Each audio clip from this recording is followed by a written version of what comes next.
So there's all kinds of subtle machinations that this group is well aware of. Like even in the movie Titanic, it's very important that Jack Dawson, Leonardo DiCaprio, won that ticket and didn't pay for it because he's so broke.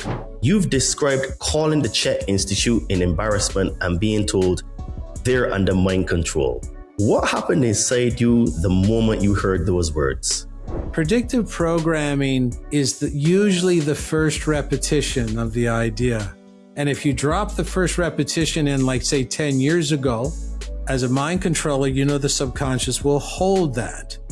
You don't have to drop it in again. It stays there. It's counted. In your 2026 survival report, you wrote that politicians on our screens are highly paid actors working for a central ruling group, a multi-generational crime syndicate that is thousands of years old. You're not the first person to say something like that. Hey Conscious Man 7 family, quick question before we start. Do you love the depth of these conversations but hate when ads break the flow? I get it. Ads can feel like speed bumps on a highway, pulling you out of that deep zone. That's why we created a way for you to enjoy every episode completely ad-free while supporting the show at the same time. For just a few bucks a month on Patreon or Locals, you'll get full access to uninterrupted episodes. You'll get direct access to me so you can ask me any questions that you have, some cool other perks like early releases, and you'll also help us keep bringing you the powerful conversations that mainstream platforms won't touch. The link is in the show notes. Join us there and be part of this movement. Ever look up and see those dull, grey skies streaked with chemtrails and you feel your energy sink? You're not imagining it. Something in you knows the sky isn't supposed to look that way. But what if you could bring back the blue? What if there was a way to clear the air inside you and above you? That's where the Chembo comes in. They create powerful orgonite, tools that generate orgone energy, the life force that helps neutralize EMFs from your mobile phone, your Wi-Fi, and even 5G. It's nature's way of restoring balance, bringing cleaner air, calmer energy, and deeper sleep. Every piece from the Chembo is handmade, from tactical tower busters to beautiful pyramids and jewelry, crafted with the precise ingredients to generate real orgone energy. And here's the best part.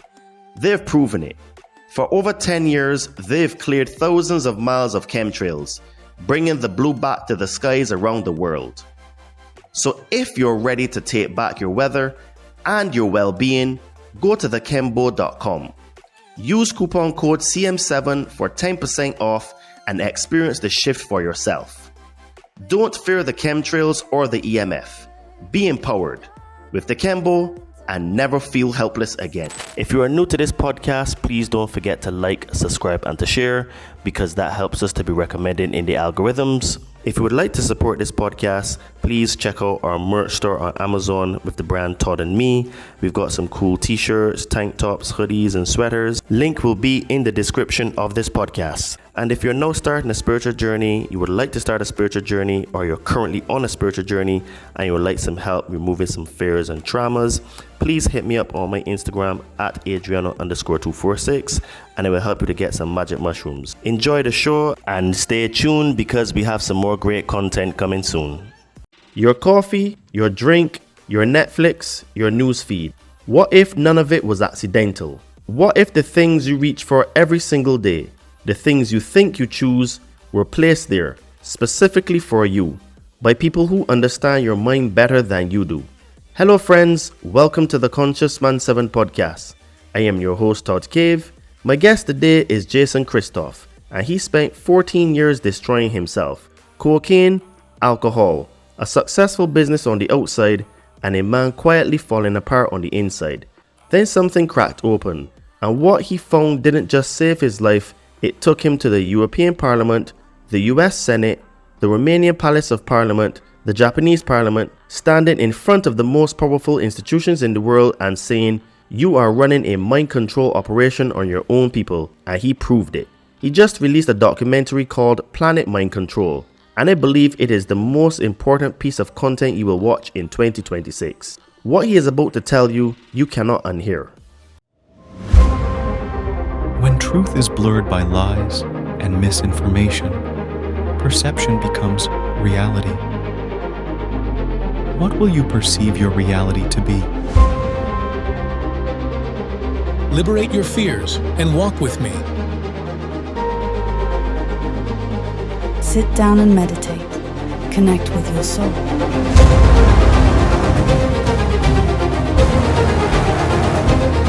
Be a monster, and then learn how to control it. You gotta be willing to do the work.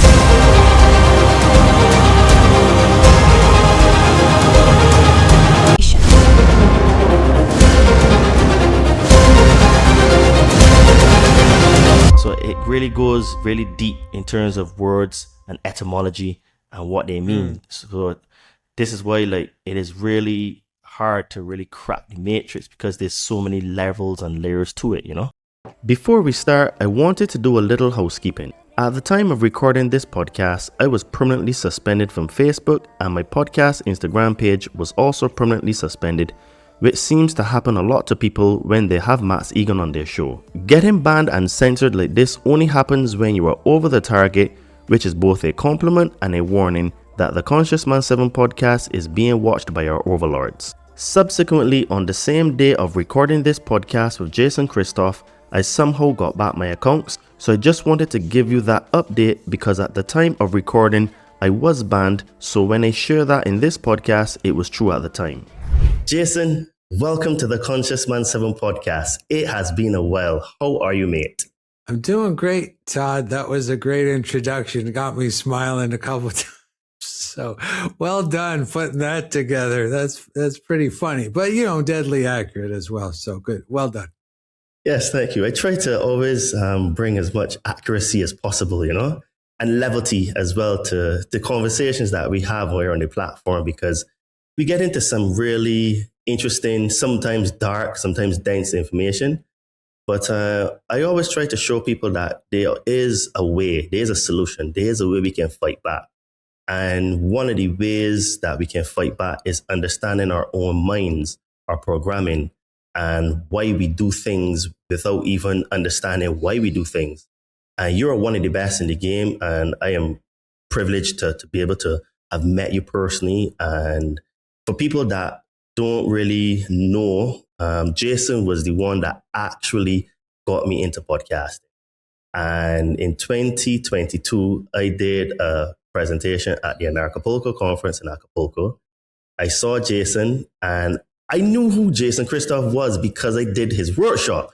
But what happened is that I didn't remember. And I was talking to him, and he says, "Yeah, I'm Jason." I was like, "Oh yeah, you're the guy." And then I politely invited myself on his podcast, and he politely, graciously accepted. And the Conscious Man 7 inevitably was born from that moment. So Jason, I just want to say thank you for giving me that opportunity in your platform. And, thank you for coming on the show to drop it like it's hot, as we say, sometimes. Hey, that was great to meet you in 2022. I wasn't speaking at that Acapulco. I was just a guest. And I loved your talk. And we started to chat later. And you did invite yourself onto my podcast. You forcefully invited yourself. So I didn't have, I don't have a bad bone in my body regarding that sort of thing. So I said, yeah, sure, whatever. Yeah, you want to come on? No problem. So it was a great podcast. People loved it. I think it's still on my website on my personal podcast list. It's really early in the history of that podcast as well, because It's true. I did it. I took up the podcasting temporarily when I got kicked off of social media. So anytime I got banned, I'd go over to the podcast to rip off about 20 podcasts before I'd be allowed back on. But if anybody wants to hear that podcast, go to jchristoff.com, go to the podcast tab, and go near the bottom where we started the history. And our podcast will be there on the list somewhere. It's true. I think it was like episode 71 from memory or something like that. It was really early days. I think it was like 7. I was thinking it's like really early. It was like maybe earlier than 71. But that was a great Acapulco, great vibe. We had whoever went there for 2022 in the Secret Garden, they'll know it was a great vibe. Absolutely. Yes, and not only have I joined the ranks of you in podcasting, I've joined the ranks of being banned because a little bit of housekeeping here for the folks. I recently got banned off of Facebook, both my fitness Facebook and the Conscious Man 7 Facebook. Then the Conscious Man podcast Instagram got banned as well. And apparently it appears that is because I brought Max Egan on the show recently. And that episode was like an amazing one. And it appears that the fake book gods don't like, me having conversation with him. So I've been kicked off, and I tried to get back on and was banned immediately again because I messaged you on Saturday, said, hey, Jason, I don't know if you realize I got banned. So this is my new account. 15 minutes later, banned again. So I've joined the ranks of being banned now as well, Yeah, they call that the Max effect. And Jeff Berwick was talking about the Max effect. It's when the ruling group wants to ramp up an attack. I think the first signal is Max getting thrown off social, and this might be at a continuation of that with people who interview him or maybe at arm's length get thrown off as well. Who knows? But we all know what's going on. The controllers, the human farmers, don't like giving humans the truth because mind control is about exposing people to repetitive messaging. And people like Max have repetitive messaging that can disrupt the repetitive messaging of the ruling group. So it's a battle of repetitive messaging. That's all it is. And if anybody wants to know how powerful that can be, because that's all the documentary is about. It's about repetitive content and how effective it can be. And it's not a boring documentary. I'll tell you that right now. It's 1 hour. It's only 1 hour and 10 minutes. And it's wall-to-wall Hollywood clips where I'm going to show you stuff that you've never, ever noticed, even though you've watched those films yourself. You've watched these TV shows yourself. You remember seeing them, but you don't remember seeing the stuff I pointed out. And once you see it, you cannot unsee it. So it's entertaining right from the first minute. It's got rave reviews around the world. We've had, I think, about 100,000 people go and watch it at this point. And, that's why I did the documentary. It's free. You can go to planetmindcontrol.com and you can really get your PhD in mind control in about 1 hour so that when it comes your way again, it comes towards you again. I mean, everybody in the truth movement, basically every human thinks they're too smart to be put under mind control. And that's why the documentary starts with two concrete examples of two equally, powerful people saying, I'm too smart. You can't put me under mind control. And it takes about 2 minutes, and the effect is dramatic, and it's instant, and it's super quick, and it will baffle the mind of the average person about how effective, how simple the techniques are, how effective they are, how short a time you need to put someone under some kind of weird spell and change their behavior. And just go to planetmindcontrol.com and basically enjoy that free film. Yeah, we can put all the links to everything in the show notes. And I didn't even know that Berwick calls it the Max Effect. So I guess I've joined the club now of the Max Effect. And you know what? I'm going to bring it back on the show just for spite, because I will not be silenced. I will not be stopped. It makes me even more determined to do better work and have better guests. So thank you very much, Facebook, for the inspiration. So let's get into a little bit about your backstory, because I have quite a few new listeners that most likely have not listened to episode 30. So you've written publicly that you spent roughly 14 years in a lifestyle that nearly killed you. Cocaine, alcohol, what you've described as cartel-style consumption. You were nearly dead at 26. Most men listening to this conversation won't admit they're even struggling. Take us back inside that version of you. What was actually happening? Well, I mean, what was happening what was designed to happen when you expose yourself to this buffet of media that we're exposed to as human beings on this planet. So I watched Scarface and Reservoir Dogs and all these movies that glorified drug use and Animal House. I mean, it doesn't matter what movie you're talking about. The repetitive content of the media certainly is designed to have the effect of how it affected me, which was, I was going to university, and all the media imprints, all the repetitive content of the entire span of media I took in as a teenager, a child, an infant. It all adds up in the subconscious mind to determine our behavioral profile. And of course, I was, shallow and uninformed and unconscious, sleepwalking through life. And I just thought it was normal to drink alcohol when you weren't at school. I believed doctors were health experts. I believed the fluoride was to make your teeth stronger. I got a flu shot when I was 26. I almost died. I published that story, I think about 3 days ago on my website, jchristoff.com. So I tell the full story there. I thought vaccines were there to make you healthier. I thought my vote counted. I thought the government was out looking out for my best interest. So, yeah, I mean, this is the programming that I downloaded for the same reason most people downloaded it, because it was in National Geographic, and it was in Time Magazine, and it was in Reader's Digest, and it was in the kids' shows, and it was in the movies and TV shows, and it was in the school.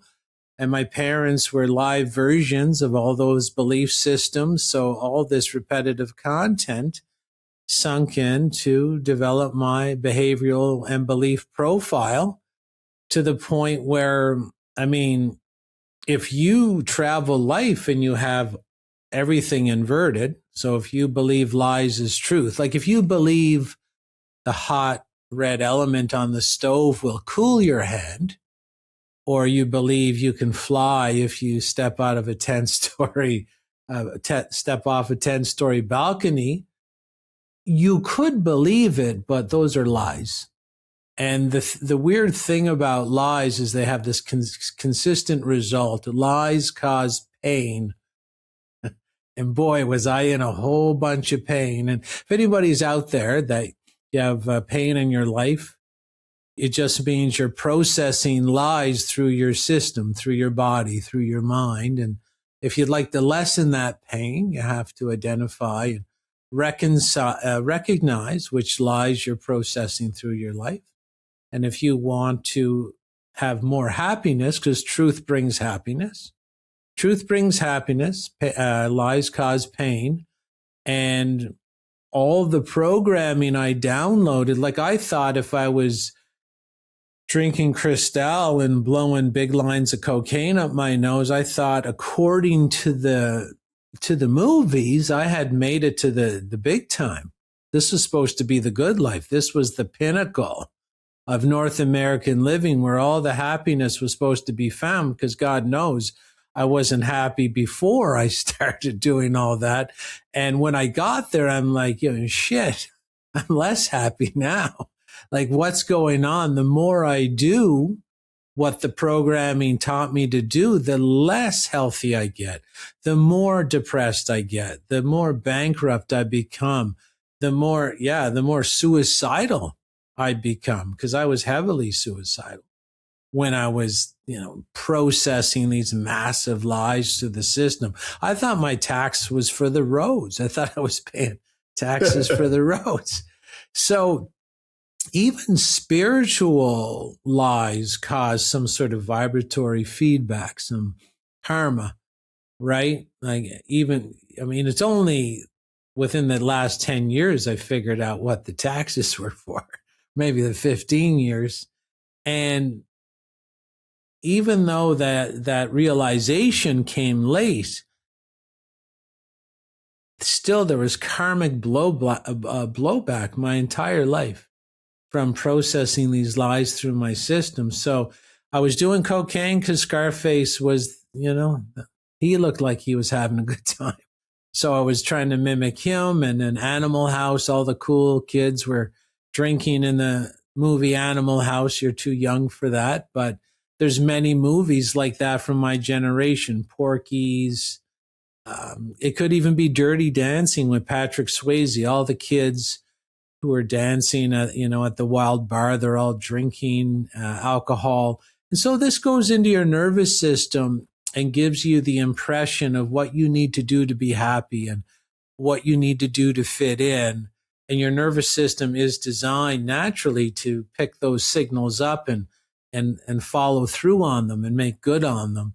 And so there's the natural design of the human, which is what I just described, but we're supposed to pick up signals from like God's realm. We're supposed to be in the jungle, in the tribe, and use the very similar download mechanism for our behavior, but based on what we see in God's world. So the people ruling us know that we have this system by which we download repetitive content and then establish that that's the bigger group, and we adopt that content as our own in an attempt to fit into the bigger group. So you have the natural system, which is this mimicking system I just described, but the unnatural form of it, the black magic form, is that they start controlling the content of your environment through the billboards and the magazines in the waiting room and what you hear on the radio as you're driving toward that job you don't really enjoy. I mean, listen to every morning show on the radio and listen closely to the repetitive content, the patterns and the broader themes of what you hear from like Chuckles the Clown on your morning radio show where, come on down to your fundraising barbecue for the cancer charity today. And you can have a cancer-causing hot dog and a cancer-causing Pepsi and drop your $5 off for the chemotherapy that's proven to cause cancer. And it's the same themes all the time. It's just about disempowerment or sort of making the slavery feel groovy. There's a lot of inserted laughter in the morning radio shows, and they have all the music to give you that nostalgia feeling as you're driving to that job that's sucking the life out of you, where half your money is stolen for the taxes to pay for the road. So all those repetitive imprints that I'm talking about, they're all artificial. They're all unnatural. And the group we're dealing with control the media to hijack that natural repetitive download system that we have. And they artificially impregnate all their media with the repetitive messaging that they want us to mimic. We're hardwired to mimic the repetitive content. And I go over why and how it's done or how it works in my documentary, if you really want to understand the simple design of it. And again, they really bite into us where, the TV's not there to make your life better. And everybody has one in their living room. And the reason they have them in their living room is because they're repetition control devices. So they're idea and behavior control devices. And it doesn't matter what Netflix show you put on, you're going to see a lot of the same themes. And, I could give you an example. Like I'll give you an example of one theme. I was on a airplane going over to Anarchapulco this year to speak, and I was watching this movie called The Housemaid. And The Housemaid was about what looked like a crazy wife. But in the end, she was getting driven crazy because her husband, who's wealthy, is super, super evil. And that comes like an hour into it. The full first hour is convincing you that his wife is completely off her rocker, which he kind of is, but it's because he's super abusive. And they frame him in this super altruistic light until the end. So as a mind control person, I see that pattern a lot. That the men attacking men. attacking men, and this isn't the only theme. There's attacking of women. There's belittlement of men. But if you were to sort of watch any film today, and your subconscious watches them for patterns a lot more clearly than you would ever watch with your conscious mind. But fast forward to where I'm doing what's called a mind control movie review on a Netflix show called The Beast in Me. It's with Claire Danes. And it was quite, it was an interesting, really, kept your attention, this sort of mini series called The Beast in Me. But again, it's pretty obvious that the roles in Hollywood film for males today are either like weak beta males, often gay.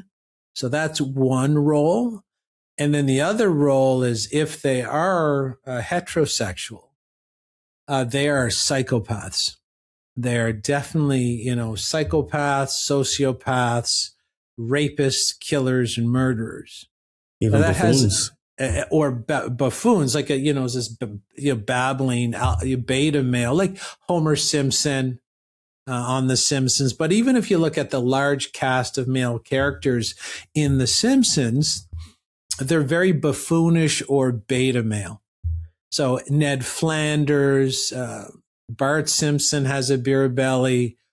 Homer Simpson has a beer belly. You got Officer Wiggum, who's corrupt and stupid. You have Moe that owns the bar, and he's, little greasy, little snake-like. Then you have Barney, the drunk. There's another guy, I think he's a janitor at the school. He's a dope smoker. There's no male strength. And even if you go to Peter Griffin and the Family Guy, you see the same effect.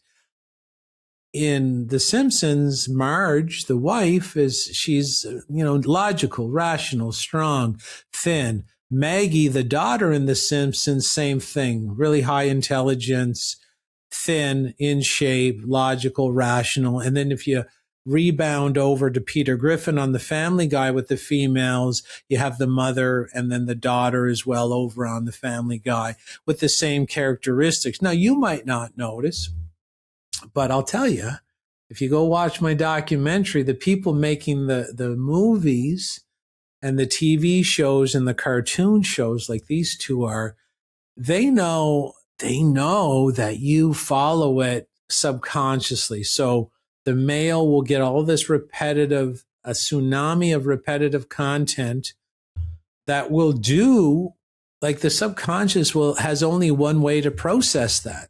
The most repetitive content you will adopt as your own.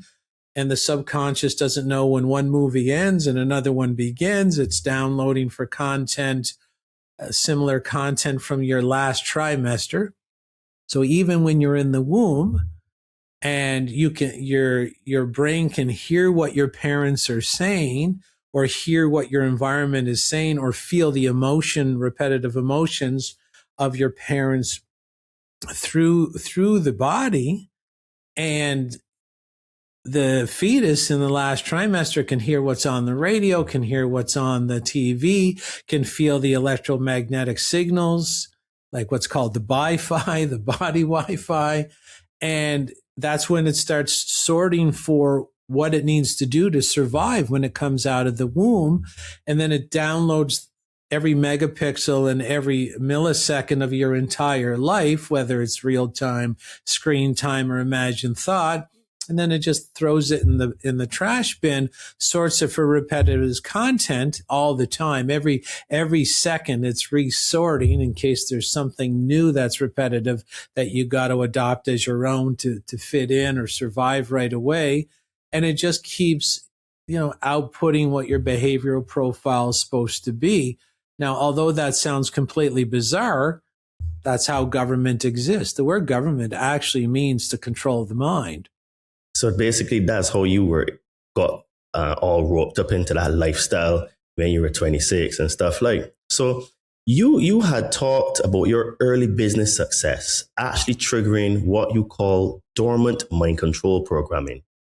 Most people assume success fixes things, which you were saying before doesn't happen. So you're saying it broke you open in a different way. Explain that, because that's the opposite of what we were told to chase. Yeah. So for me, I'd had the same programming that I was talking about, where I thought cocaine was, the gateway to the good life, or that I should be drinking Cristal and limousines. That would be another sign of the good life. But when you don't have any money, you can only do minor versions of that. So it's like I had a minor in self-abuse.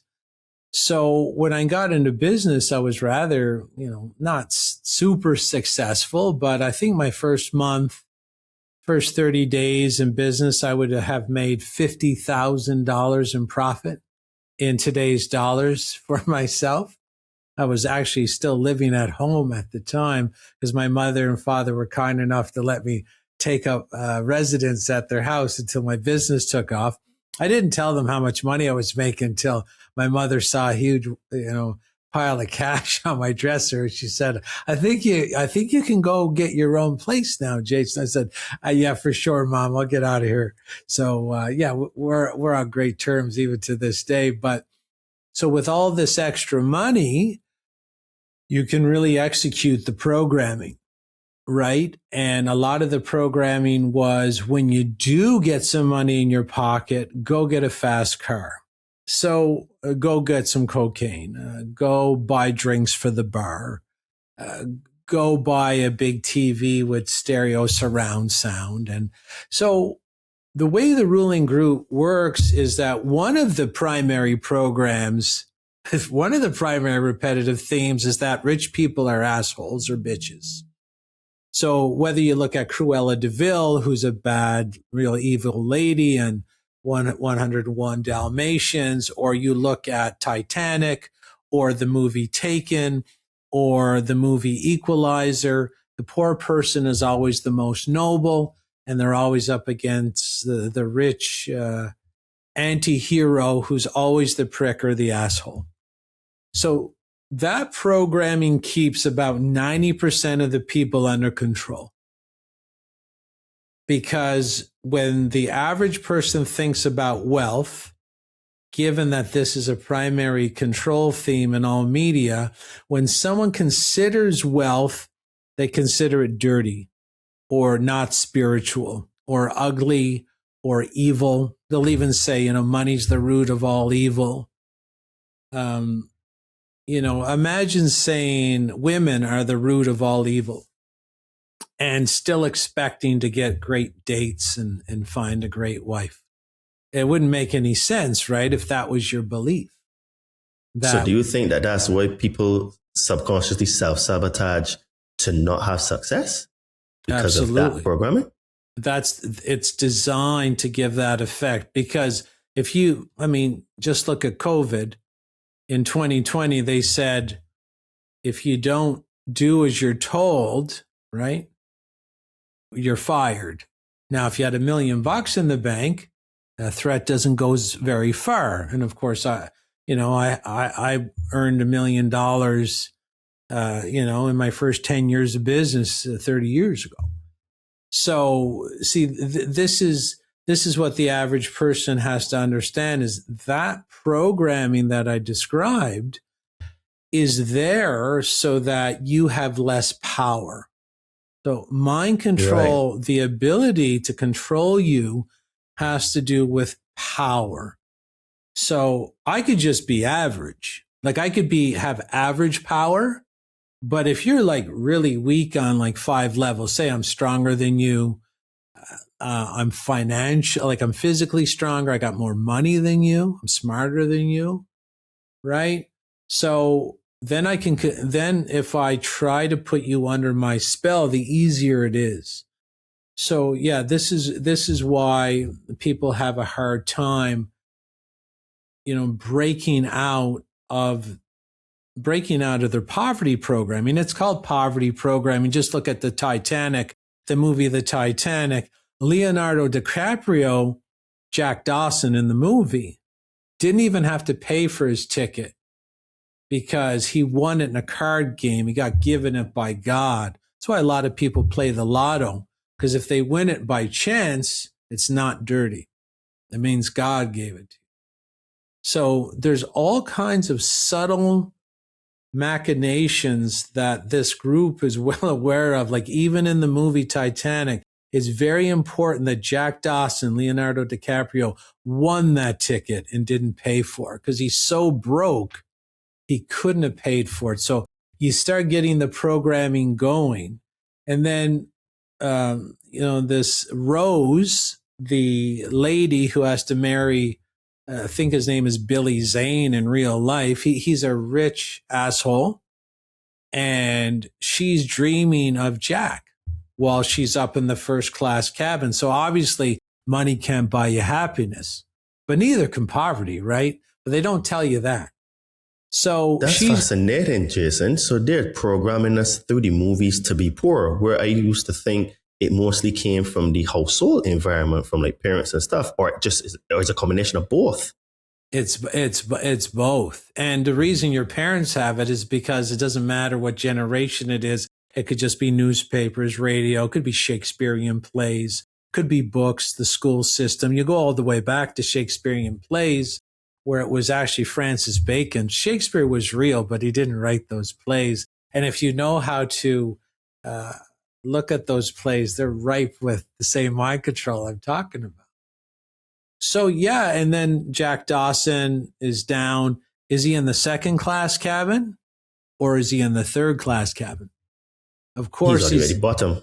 He's at the very bottom. So she manages to sneak down and she enters the room and they're having the time of their life. So you have that differential. You have the initial shot of the stuffy first class cabin.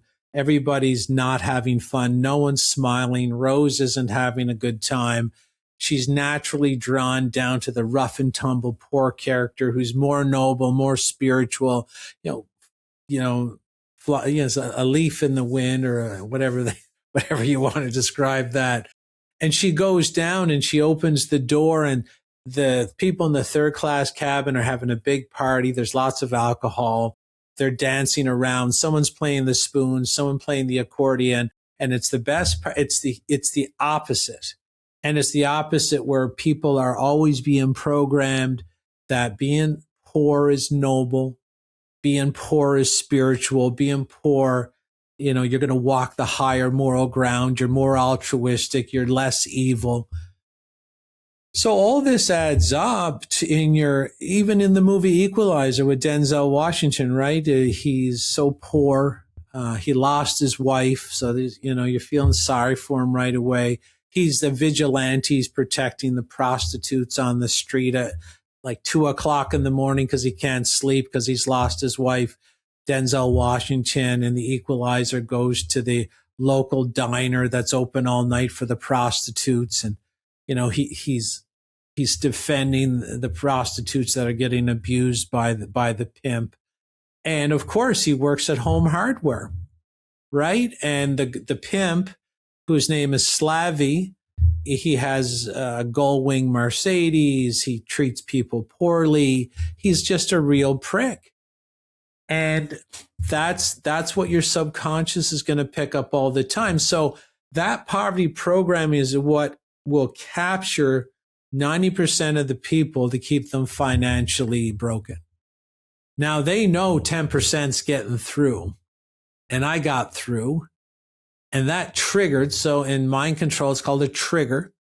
So the trigger was the financial abundance, and it triggered another financial barrier program, which is spend it all, blow it up your nose with cocaine, but get the Christoff, get some limousines, get 4 or 5 women, pay for them to come with you for the night, get them all in the hot tub, put them all up at a nice hotel, and party like a rock star till you're out of money, and then it all floats away. Now, for me, it never really all floated away, but my repetitive content growing up, I was in a family of business people. So that repetitive content was super strong. So I never, ever fell on my face financially, but I fell on my face in every other way because of the trigger of what the program was it triggered in me what my behavior was supposed to be like when I ran into some money in my life. And people say it hit rock bottom. I didn't hit rock bottom. I landed on rock bottom. I crawled on rock bottom for 3 years. That's what happened. So take us back to when you founded Physical Limits Fitness in Cornwall, Ontario in 1994. You trained at the Czech Institute in San Diego. You were taking serious money from clients and they kept failing. Every single one. They'd get results, then self-destruct. You've described calling the Czech Institute in embarrassment and being told they're under mind control. What happened inside you the moment you heard those words? I had no idea what they were talking about. I'm like, what do you mean mind control? What does that even mean? How could someone not want to lose weight? Like, why would someone pay me $3,000 to train them to lose weight? And let's say they wanted to lose 30 pounds and we got them quitting all this stuff. They lost 8 pounds in 10 days. So we're on a rip roaring start. And then all of a sudden they're headlong into a Dairy Queen blizzard, or they're up to their arm in the next piece of pie. Or, now they quit wine for 10 days. Now they drank a whole bottle on the 10th day. And now instead of, their 8-pound weight loss in the first 10 days, where we're going to telegraph that out. We're going to hit the 30-pound weight loss mark probably in about 12 weeks. And then they just gained 2 pounds in one night and they're terrified to keep going. So the lady I was talking to at the Czech Institute, her name was Vizia at the time. She said, yeah, everybody's, if people are from an overweight tribe. I said, what's an overweight tribe? And she said, if their parents are fat and their, and their friends are fat. I don't know if you're aware, Jason, but the psychology of the human being is that person is afraid to be thin. I said, what are you talking about? She goes, well, there's, mimetic programming, group dynamics. We're pack animals. Our biggest fear is being alone. And we have this invisible system inside ourselves that actually wants to bond with the bigger herd. I said, even if the herd's overweight or broke or drug addicts? She said, yeah, unfortunately, yeah. I'm like, what? What are you talking about? So she said, let me send you some documentaries and some books. And then I was like, oh my God, this is a real thing. And maybe I can use it to try and trick them into being thin instead. Like maybe I can paint a picture of an imaginary tribe that's healthy, wealthy, and wise. And maybe I could stick that in the machinery that Vijay was talking about, where it would sort of be automatic that that's where they would go, or that's what they would try to mimic. And that's what I started doing. I became obsessed with human psychology, or self-sabotage psychology, behavioral manipulation, brainwashing, mind control, MK Ultra, propaganda. And I started to teach. I started to teach people how to do it online. I would take on clients. I invented my own questionnaire to pick out what bad programs they had in. I figured out how to reprogram through hypnosis and visual cueing and other forms of, word manipulation. And it was really working. So I started an institute where I was teaching other health coaches, medical doctors, chiropractors, how to talk about these things, programming with their patients and their clients, and explain to their clients or patients how their psychology really operates, and then give the solutions so that the patient or the client could get to higher ground. So that's like using mind control tactics in a positive way.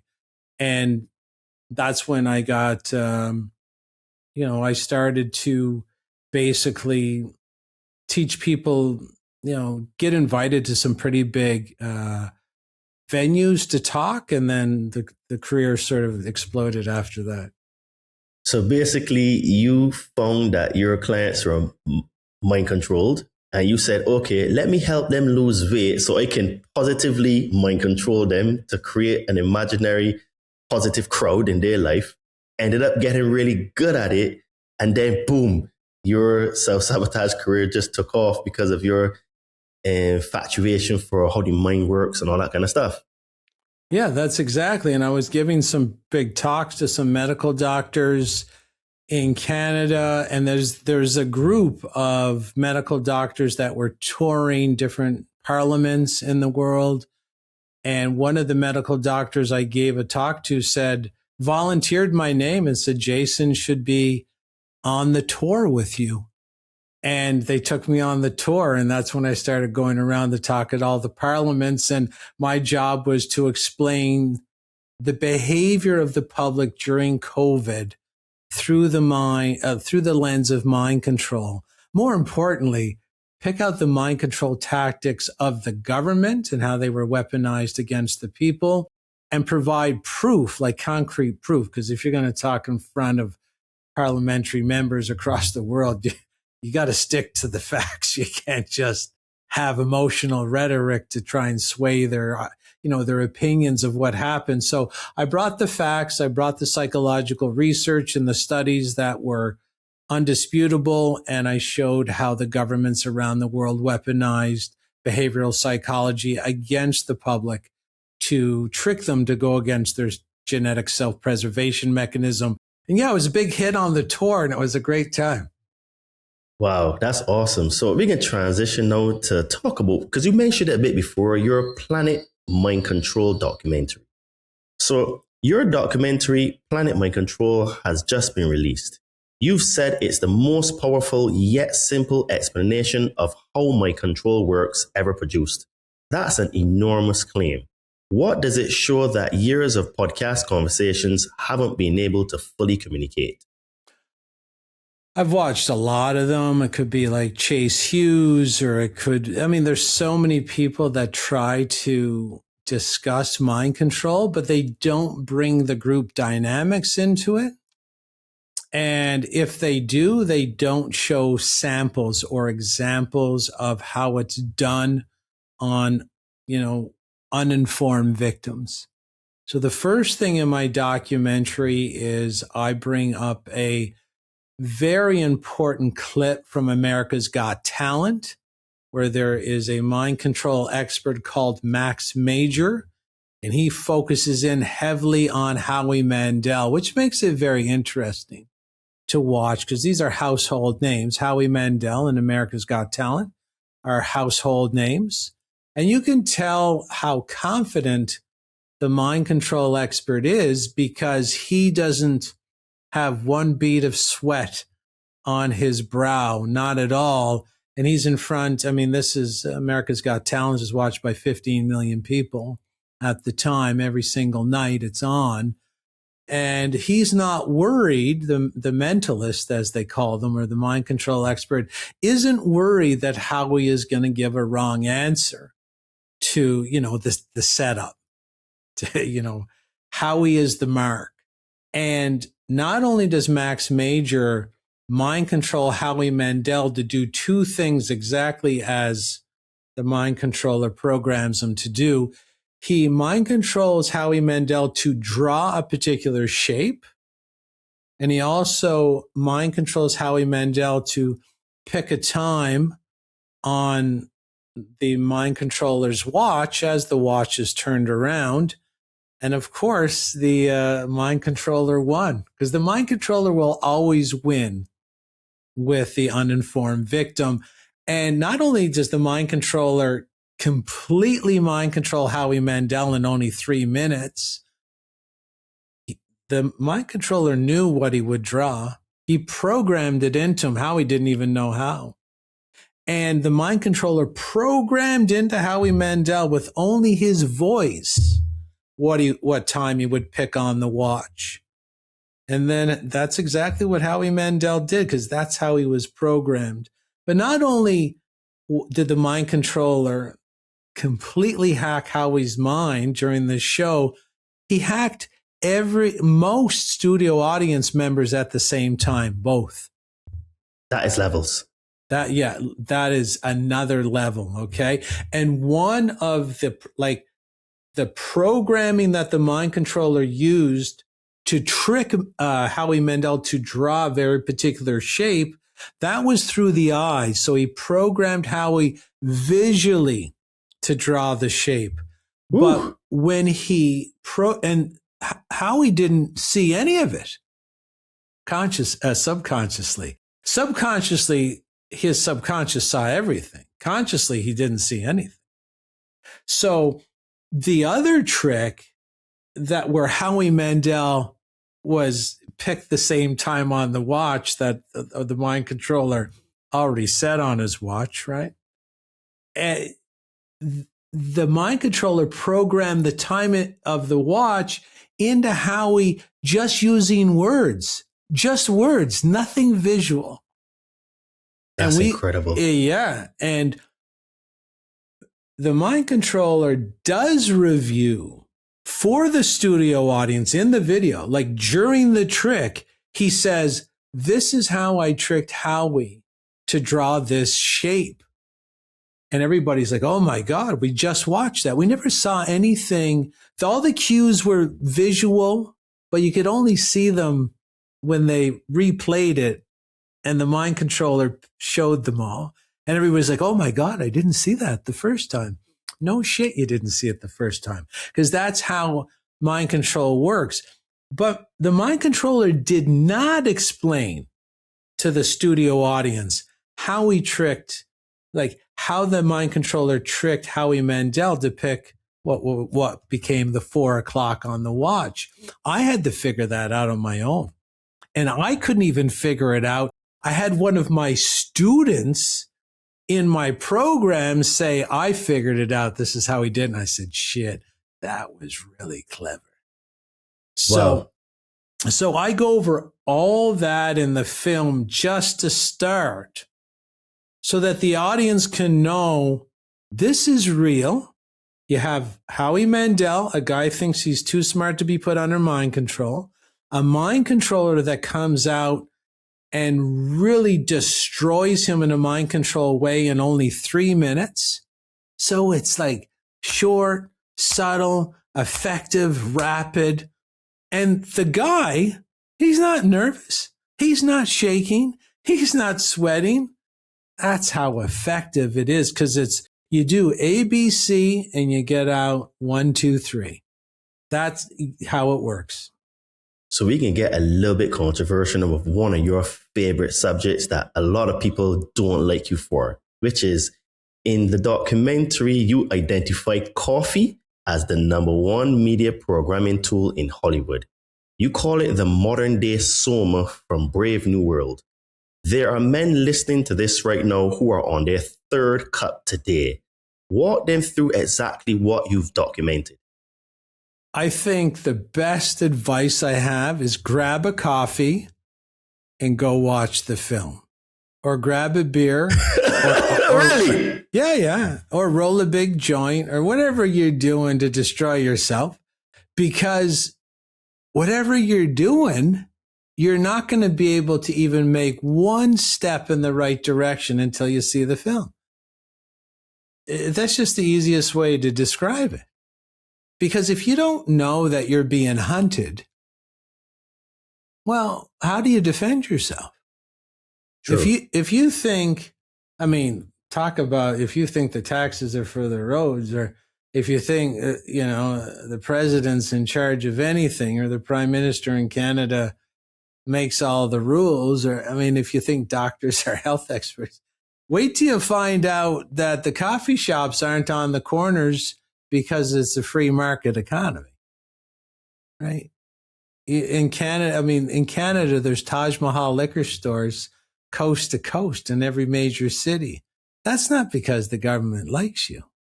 And then in Canada, there's the marijuana it's legal coast to coast. And in British Columbia, Canada, you can get crack Yeah. You What? can get, this is what, see, ladies and gentlemen, watch this documentary so that when you come across the fact that in British Columbia, Canada, you can go into a store and you can buy crack, heroin, you can buy whatever drug you want. They're all legal. One of the people I know used to have a food truck where he'd sell hamburgers and French fries and hot dogs, which is bad enough, right? Like, this is people killing themselves in sort of a slower way. But he's like, I can't afford it anymore because I make too much selling heroin and crack and cocaine out of the food truck, which is all legal in British Columbia. Okay. I'm sure people are really, even in there, if you go to British Columbia, there is vending machines outside hospitals where you can get crack pipes for free. Jesus. For free. Yo, this is liberalism on steroids. It's not liberalism. It's communism. Communism is just a human farming technique where you completely disempower the public. You gut them of any potential to rebel. So it's communism dressed up as liberalism, but they're just human farming techniques. And, Canada's in real big trouble.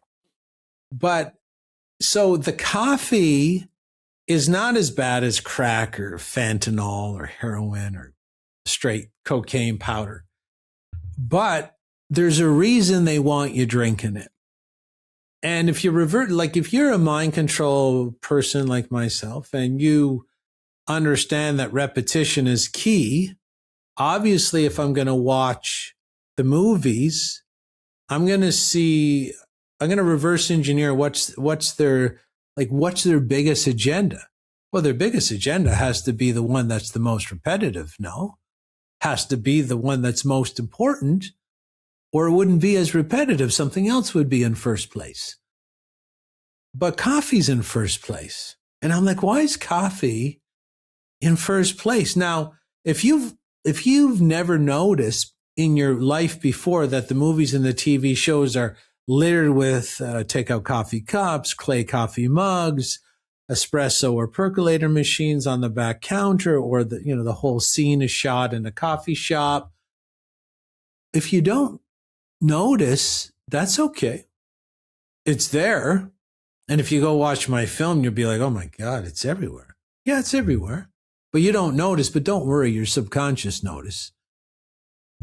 They're not putting all the repetition in the film for you to notice. They're putting it in so your subconscious downloads it. They're two totally different systems. Your heart beating right now? Are you in control of it? What about your food digesting? You in control of it? Your hair growing? You in control of it? Menstrual cycle? You in control of it? You're not in control of it. And you're not in control of this system either. That's why they can put you in front of a movie and it downloads. You're not in control of it. It's outside your control. So their most repetitive theme is the coffee cup, the clay coffee mug, the coffee machine on the back counter, the coffee shop scene. And it's the most repetitive. And if you really want to know why it's the most repetitive, go read Stephen Chernisky's book, Caffeine Blues. And I actually went through the whole book for the film, and I wrote down every single disease that caffeine is directly associated with, like it causes it more times than not. And I list all those diseases very quickly at the end of the film in the coffee section. And why do you think I had to leave the coffee analysis to the very end? Because Why? people ain't gonna watch it because they're gonna hate you. Yeah. But Jason, you are hated. I've seen comments online saying, this guy, Jason Christoff, has good information, but F him and the coffee. I am not giving up. Seriously, Jason, I am not giving up my coffee. My coffee is my thing. I can do everything else he says, but I'm not giving up the coffee. Right. And I wouldn't the thing about the subconscious mind, the most repetitions, the most repetitive message is the bigger group in the subconscious neurology. So, of course, you're going to be afraid to quit coffee because you're not really quitting coffee, are you? You're quitting membership in the biggest tribe in the world because 90% of the world drinks coffee. So, of course, you're going to shit. Of course, you're going to shit your pants. I'm not even asking you to drink coffee. I'm asking you to be alone in a group of a very small amount. Like you would be in the 10% group. You'd be in the 10% group if you don't drink coffee. You'd be in a 20% or 30% group if you don't drink alcohol. You'd be in an 80% group if you didn't smoke. Why would people smoke then? Well, because their parents smoke or their girlfriend smokes or the people at their factory all go out and smoke during the break. So you go out so you don't feel alone in the cafeteria. It's all group dynamics. So the smaller the group, the harder it is for you to mentally get there and feel safe being in that small. There's no protection there. You have to be strong mentally to be there. Like the amount of people, 60% of Americans and Canadians live check to check and couldn't handle a $500 financial emergency if one were to hit at this point in time. That's a pretty big group. And that's true. And when I try to teach people to say, look, you know what? I've made in my businesses constantly between like $20,000 and $45,000 a month since I've been 24 years old. Let me show you how to do that. It's a lot easier. Oh, you know, Christoff, you're a bit of a scammer, bit of a grifter. You know, it's too good to be true. You can't have your cake and eat it too. Money's the root of all evil. We're not that kind of family. See, I'm not trying to teach people how to make money. That's not how it's being processed. I'm triggering them to leave their tribe, their poverty tribe. How big is the poverty tribe? It's huge. It's a lot bigger than the rich tribe or the living good tribe. And it's not even about having, I mean, I don't even have a car. I don't even have a car. I used to have, you know, all this stuff. I used to have 2 cars and a motorcycle and a big house. And you know, after I left Canada, I just sold it all and haven't bought anything since, right? But the bigger tribe is where the safety is. But the bigger tribe is manufactured. The school system manufactures like job focus, where the government's going to take, you're never going to get ahead. And then people know they don't like the jobs. They know they don't like getting up at 7 in the morning to wait a half hour in traffic to go to a job they want. They don't really like. And then if they die or have a heart attack or get sick in their career, their corporation just throws them over their shoulder onto the slave pile, takes another younger slave to take the position. Like everybody knows this isn't where you're going to find happiness in your life, right? Like don't forget, every job out there is just proof positive that someone else knows how to monetize your time better than you. That's what every job really is. So I'm just when I go to people, I'm going to tell you something, Todd. Nothing gets more pushback than when I try to say, look, you know, why don't we get you out of that $6,000 a month job into maybe a $10,000 or $15,000 a month online information-based business? I'm going to teach you how to do that. Wow, it's almost like, you know, you said, well, why don't we go kill some people? Okay, because the pushback is unbelievable. And that's the programming, because really I'm trying to say, you know, when you go to work and feel safe because you're like everybody else, everybody's miserable, everybody's getting their money stolen, no one really likes it, but you know, there's a lot of people around, so it kind of feels comfortable. Why don't you leave that tribe and go home? You're by yourself and you do work on your own and you have full control of your day, but you're kind of shopping on your own, or you're going to the gym on your own. You're on your computer on your own. So really what I'm saying to them is, are you strong enough to be on your own as an individual and not in the group? And a lot of them are like, I'm not strong enough to be on my own. I like the I bigger know. group. I know. And you've documented what you call the big three in the documentary: coffee, alcohol, and beta male programming as the three primary social control mechanisms delivered through Hollywood. The first two are substances, but beta male programming is a behavior itself installed. How does one actually work at a neurological level, and when did it start? When did the beta male programming start? Yeah. Oh, you could go all the way back to like the honeymooners with Ralph. And I mean, you guys, there's no way listeners your age will even remember that. But I mean, you could go back to Three's Company, right? Jack Tripper. Hopefully people remember Three's Company.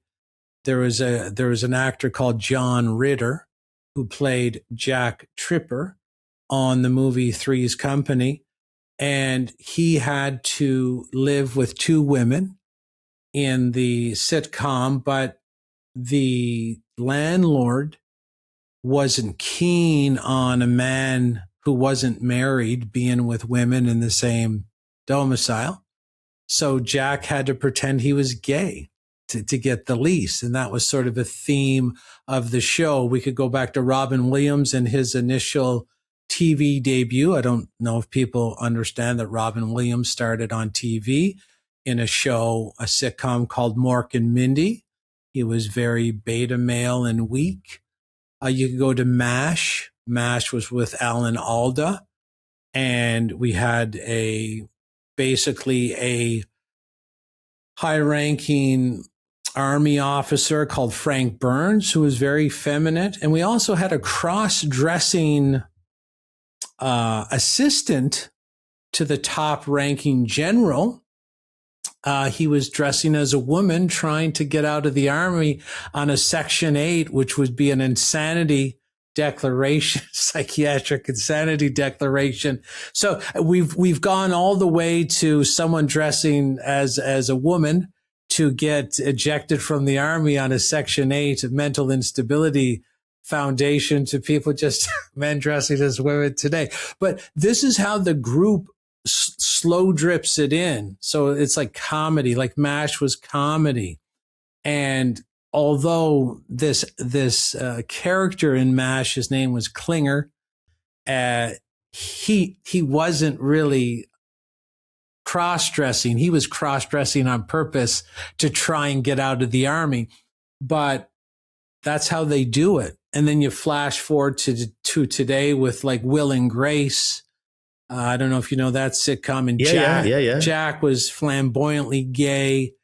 And even in the movie Beverly Hills Cop, there was many repetitions of effeminate men. There was a scene in Beverly Hills Cop with Eddie Murphy where there were police following him and staking out and kind of following Axel Foley. And Eddie Murphy was Axel Foley, and he went and snuck behind the cop car and rammed some bananas into the muffler so that when Eddie Murphy left the hotel and waved at them, their car stalled. But the restaurant or hotel attendant that gave Eddie Murphy the banana, he was flamboyantly gay. And there was 3 other incidences inside the movie with flamboyantly gay or beta male or effeminate males. And it's this slow drip. It's called the Fabianistic approach. And it doesn't matter if you remember any of that. Your subconscious will remember all of it to the point where your behavioral profile as a male, you might not be effeminate or have sexual confusion, but today strong males just aren't accepted. They're called, they're toxic masculinity. Toxic masculinity. So anybody that's sort of flexing their male power is always framed as, a bad thing. And, look at humans are the only animals in the world, like the only animal species on the entire planet where they will follow the weakest as their leaders. Humans are the only ones like that. It is insane. And you jogged a memory, and you would probably know this, Melrose Place. Remember Matt? I remember that particular sitcom because that was when I first saw an openly gay person on TV. And I remember my mother, she used to be a little bit nervous for me to see it because she just didn't like the programming that was there, right? Mm-hmm. So, and that was in the early 90s, I think. That was way before Friends, I think, as well. Or that was around the time when it was Friends, but she didn't really used to like it. And from that moment, even the word gay, because I remember when you read books like The Fountain Pen, gay means happy, but no one ever uses the word gay for happiness now. And I use the word gay for homosexual, but that was not originally what the term was. And when you read books from the 70s and way back, gay was always happy. But now, like you said, the group, they've hijacked words, and now it is what it is. You can't really use gay for happiness for people to understand as happiness, because they would think, nah, you're a bit of a fruit. You know? Using that. And I mean, people who know me, I've gone on, gay community podcasts. I've been invited on gay community podcasts because I did a lot of work trying to protect the gay community from the COVID situation, because of course there was something called health equity. I don't know if anybody remembers what health equity was. They were going to target minority groups as the first ones to get the COVID shot. And if you look at the work of Bill Cooper and Behold a Pale Horse, he actually said he's seen documents or heard conversations that the minority groups are the groups they hate the most. So I tried to go on the gay community podcast, and I was invited on because I wrote many articles on it and say, be very careful. Here's the documentation that they actually don't like the gay community and that are actually hunting you first and foremost, so they get as many as you as possible, so the side effects don't come out. They're telling you that they're going to kick out the red carpet, but they're actually hunting you. So just for people understand, I'm very friendly with the gay community. I have no problem with the gay community, but socially engineering gay people is different than sort of being born gay. So there's a big difference. So if the school is using mind control to turn a kid gay, that's very different than someone being born gay. And although some people would say it's a fine line, but you understand mind control, they can mind control you to do anything. Mind controlling someone to get extra attention if you out your sexual confusion. Attention is safety in the human neurology. So, if you're going to get celebrated in school, if you're going to get an award, if your teacher's going to mark your tests better, if you're going to get more safety in the group because you're sexually confused, that's mind controlling the child to go in that direction, because all those characteristics or all those rewards are like a trail of emotional breadcrumbs to a child to end up like in a safety zone. So just so that people understand, this isn't about bashing gay people. This is actually about protecting gay people, so that, you don't want the gay community, like the original flag, abused to hide a very nefarious agenda. And there's also a community called Gays Against Groomers, where gay people are pointing this out, that they're like, not in our name. Like, you're not going to cover yourself in the pride flag and go castrate and sterilize children in our name. We're not going to stand for that. So I just want people to understand that when I describe this, I'm describing a mind control campaign that's being documented, that's based on depopulation, because of course same-sex relations can't end in reproduction. They don't end in reproduction. And there's documents like the Toronto Protocols or the Dr. Richard Day tapes or the Quiet Weapons for Silent Wars, where those insider documents literally state, or Bill Cooper's Behold a Pale Horse, that they're trying to actively encourage people through mind control to have same-sex relations so that the population goes down. So regardless, it's a mind control operation to have less of us than more of us. That's all. Nothing against the community. Absolutely. And I agree with everything you said. So you've discussed predictive programming, the documented use of film and television to psychologically prepare populations for future events before they happen. This is not a theory you invented. You've presented this to parliaments. What is the single most undeniable example you've personally catalogued, the one that even a skeptic cannot easily dismiss?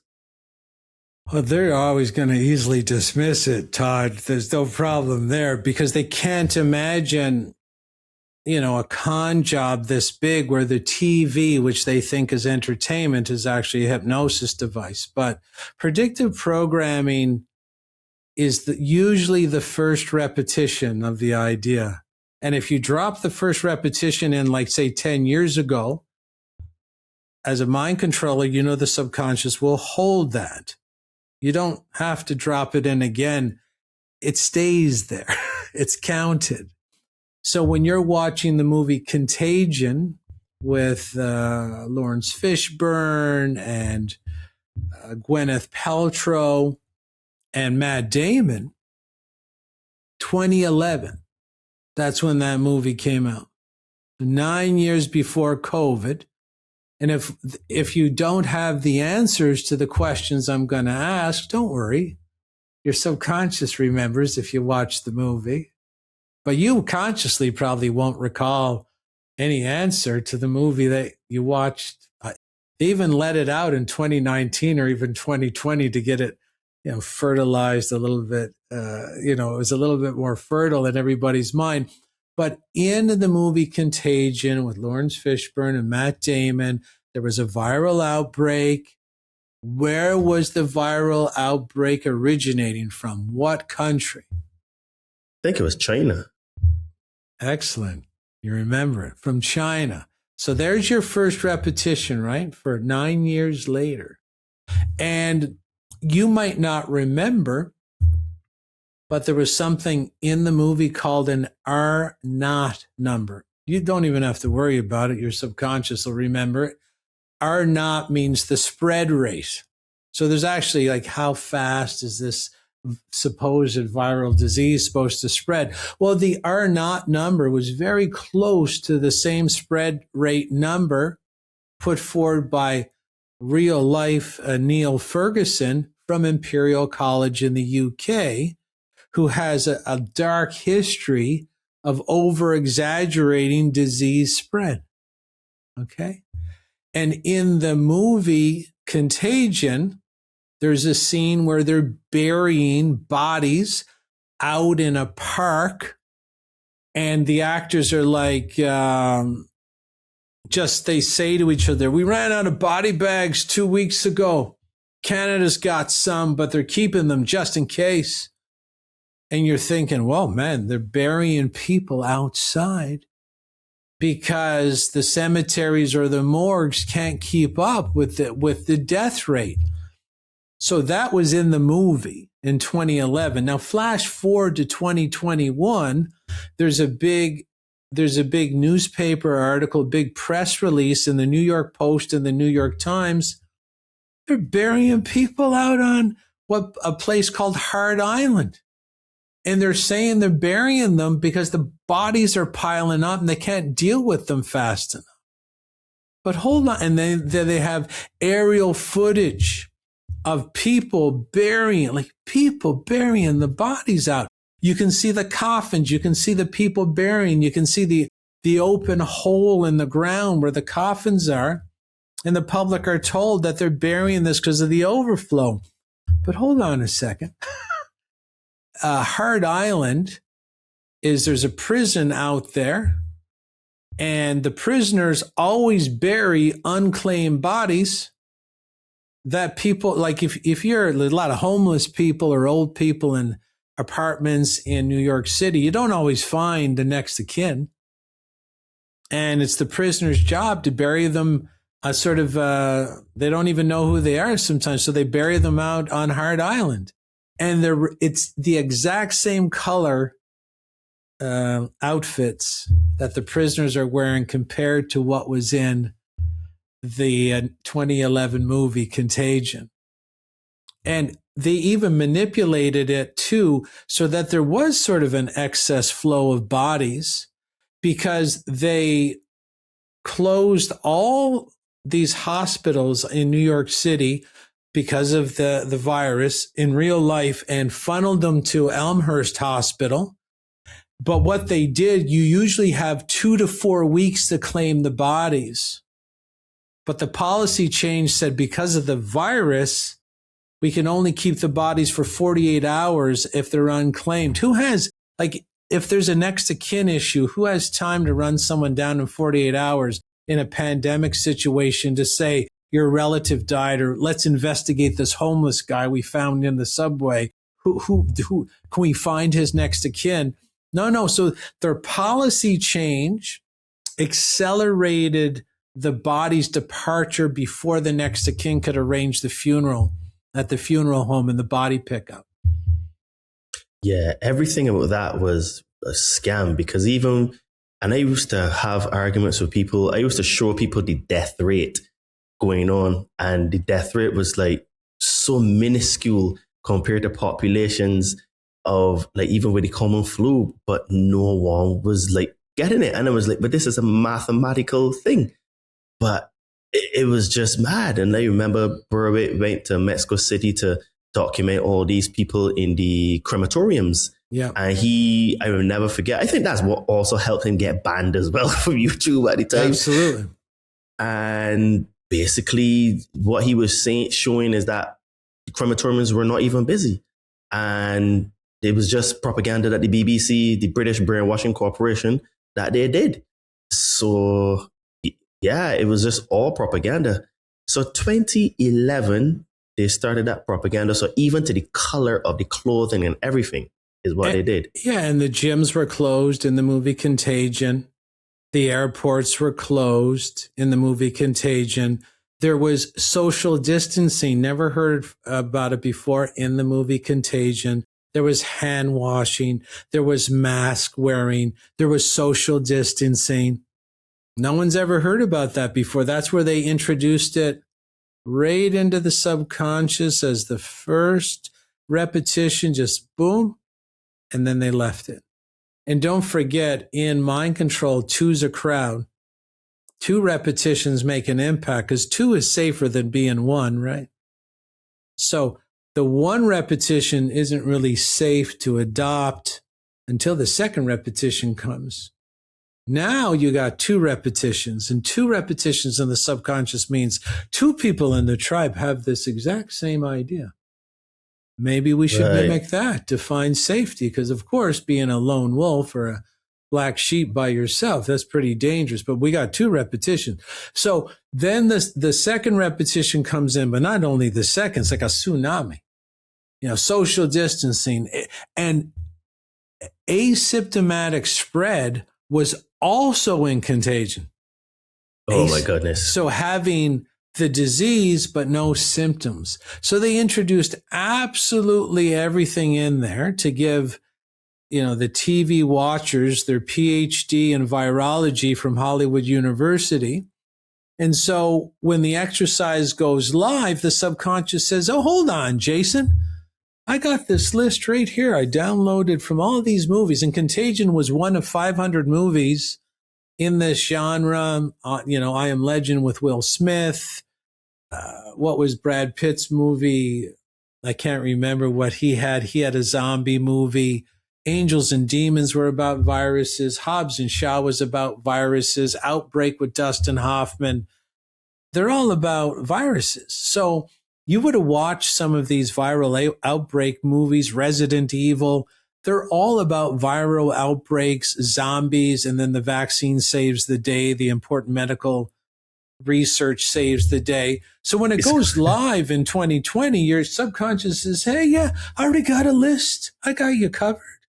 All you need to do is what I downloaded off the TV. I got my PhD here in virology from Hollywood University. All you got to do, Jason, take the shot, stay at home, wear a mask, social distance, right? This is all you really need to do. Shelter in place, close down the gym, close down the airports.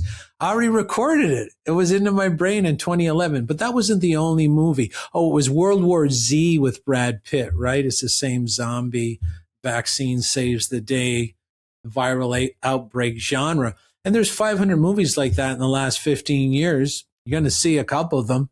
You only have to see a couple of them for the predictive programming to lay in the first couple repetitions. Because in 2020, you're going to get 5,000 other repetitions. Now, two's more than a crowd. You're feeling like you're super safe if you just parrot the phraseology of the day, right? Safe and effective. Stand apart to stand together.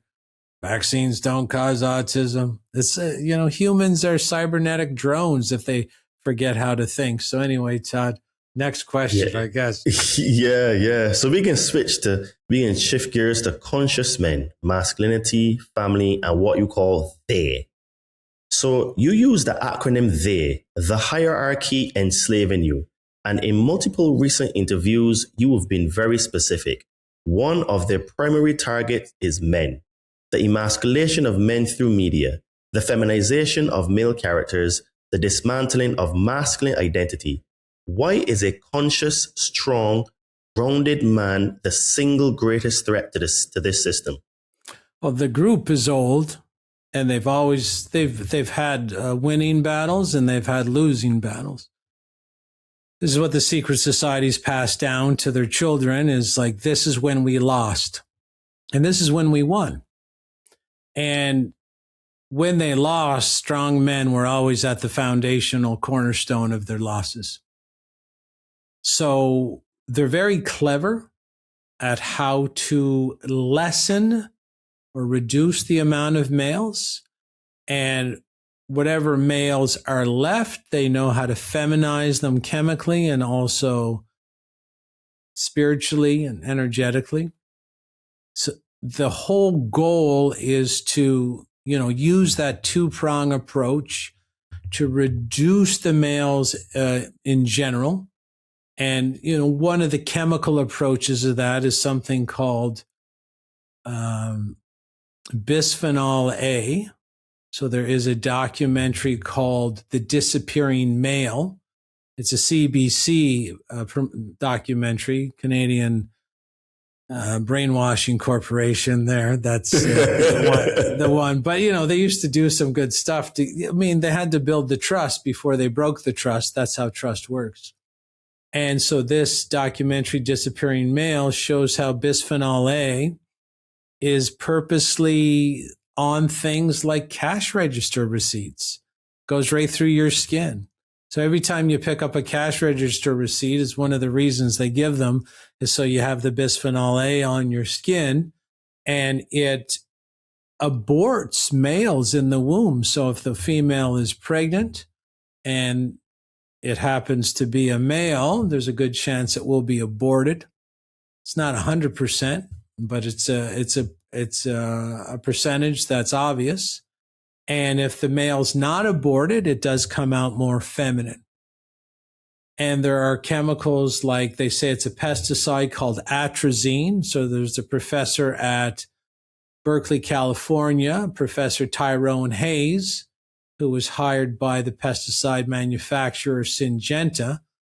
Syngenta means sin of the genes, by the way, just some word magic they like to use to terrorize you on a psychic level. But Syngenta makes atrazine, and atrazine was proven by Professor Tyrone Hayes to turn amphibians either asexual or homosexual. And it's the third leading pesticide in the United States. still to this day, and it's sprayed in Canada as well, banned in many European countries because of its impact on fertility. And you can see this, you come to the average person today because of the depopulation signals coming out of mind control campaigns, but not a lot of kids being born, especially in North America. But if you come across a family, usually they'll have more females than male. See, two women, 2 girls, 1 man. There's definitely more males than females is there, but it's very rare. It's very rare. So one of the ruling group's other tricks is I'll have to frame this properly. The United Kingdom started the United States, the 13 colonies. The United Kingdom, the royal family, started Canada. They started Israel with the Balfour Declaration. That was the UK royals. China was taken over by the UK royals in the Opium Wars in the late 1700s. UK royals took over Australia, Pakistan, India. The UK royal family literally conquered half the known world. Now, and if we go to the other big conquering countries, Portugal, Spain, there's one more, France. France. Netherlands. They're all related.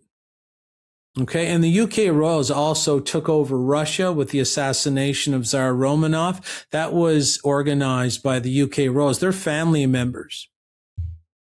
Okay. Incredible. Right. So this group, so the reason I had to pre-frame it like this is simple. It's that these countries are all run by the same person.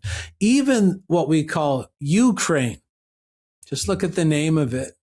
UK reign. Right in your face. Who's reigning in the UK? Who's reigning in the Ukraine? Well, the UK reign. So what this group does, and you want to know the strength of mind control, I'm telling you that Russia and the Ukraine and the US and Iran was taken over by the UK royals in 1952 with Operation Ajax. I've heard of that Operation Ajax before, but I can't remember what I read about it. It was the taking over of Iran by the UK royal family and all their oil reserves. So this lays the foundation of one of the greatest tricks ever orchestrated for reducing males on the planet is fake wars that are run by the same group. So the U.S. will say, well, we're going to go over there and we're going to fight this person or that country. And it's all the same group. And the reason they're organizing the troops to kill each other on both sides is because they don't want the strong males around. That's why if you go to, when I was in grade 3, I went to a private school, UK Royals organized that. And I went to a private school in St. John's, Newfoundland, where they would teach us about, all of it was war, right? To terrorize us as kids and get us drowning in repetitive content about war. And it would be about the French and the British, and they would fight with muskets, and they would stand, I think, 20 yards apart and put the musket ball in and push it down with a stick and put the gunpowder, and they would go in a line and just kill each other. I said to the teacher, I was like grade 3, isn't that like the stupidest way to win a war? You're killing your men. Why don't you just hide behind a rock or hide behind a forest? They said, Christoff, shut up, right? This is the priests at the time. Why don't you shut up? Because that's a gentleman's war. And I said, I don't know about that. To me, it looks like you're just trying to kill men on both sides. And that never left my head. Because if you only can rule where there's no strong men, then having 300 men 20 yards apart volleying huge pieces of metal at each other, blowing each other's limbs off, might be the way to do it. And all these wars that these men are fighting, and they say it's for your country, that's not a country.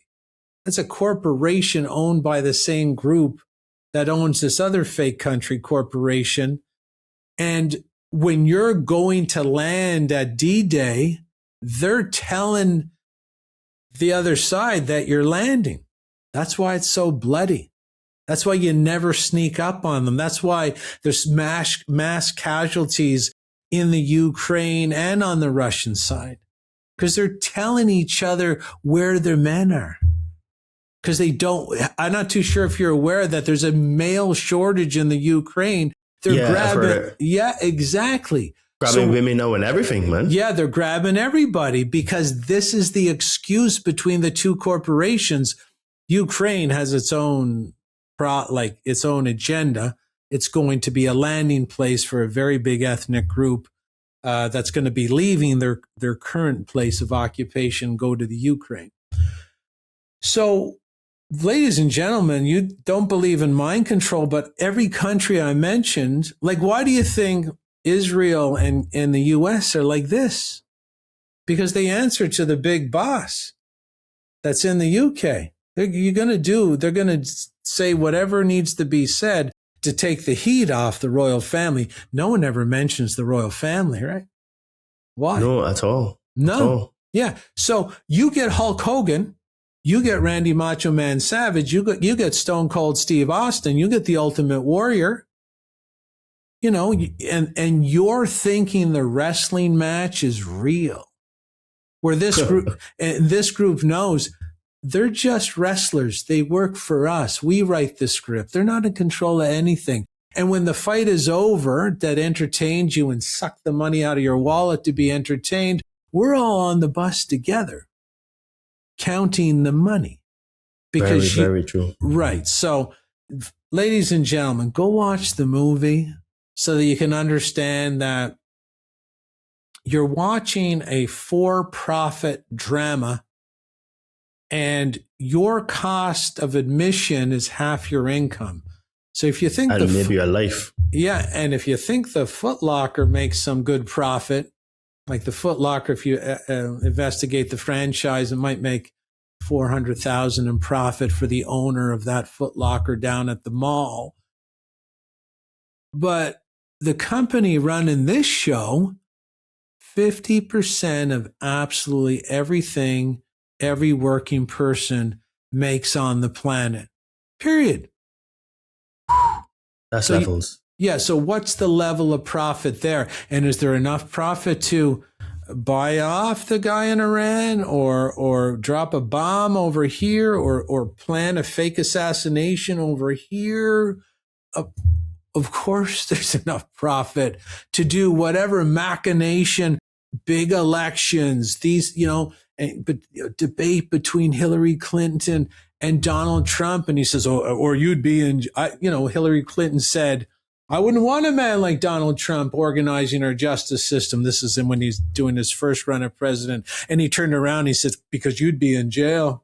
And everybody cheered that Donald Trump said that to Hillary Clinton. But that's Hulk Hogan saying something to Randy Macho Man Savage. And you're cheering it on because you're under mind control and you think they're separate. They're not. Very, very true. Now, you've spoken about screen time and its specific effect on children. That keeps the developing brain in a primitive state, preventing the growth of the prefrontal cortex.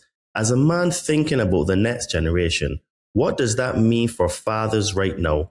And what specific action does a dad take this week?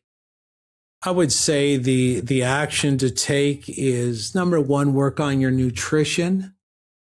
Get Paul Chek's book on health. Chek is C-H-E-K, world famous book, How to Eat, Move, and Be Healthy. Try to protect your children's brain through nutrition to start. That'll give them enough energy you're going to need a lot of energy to break their addiction to screens. And if they don't have enough internal mental resilience, which comes from nutritional energy, they will have a hard time taking positive direction from you as a man or as a mother. So it's very important that you increase the nutrition of your child so that the energy reservoir is available for some big moves later down the road.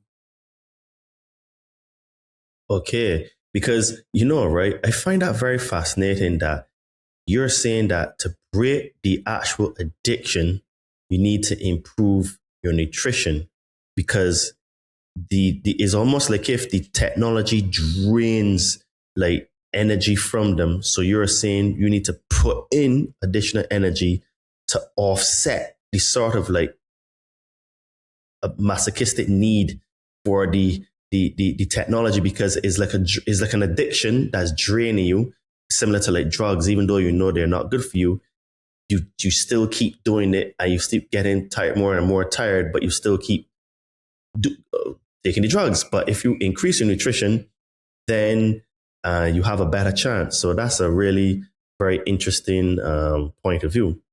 So you've said the destruction of the family unit is not accidental, it's engineered. The Conscious Man 7 is built on the belief that the world needs more conscious, healed, powerful men.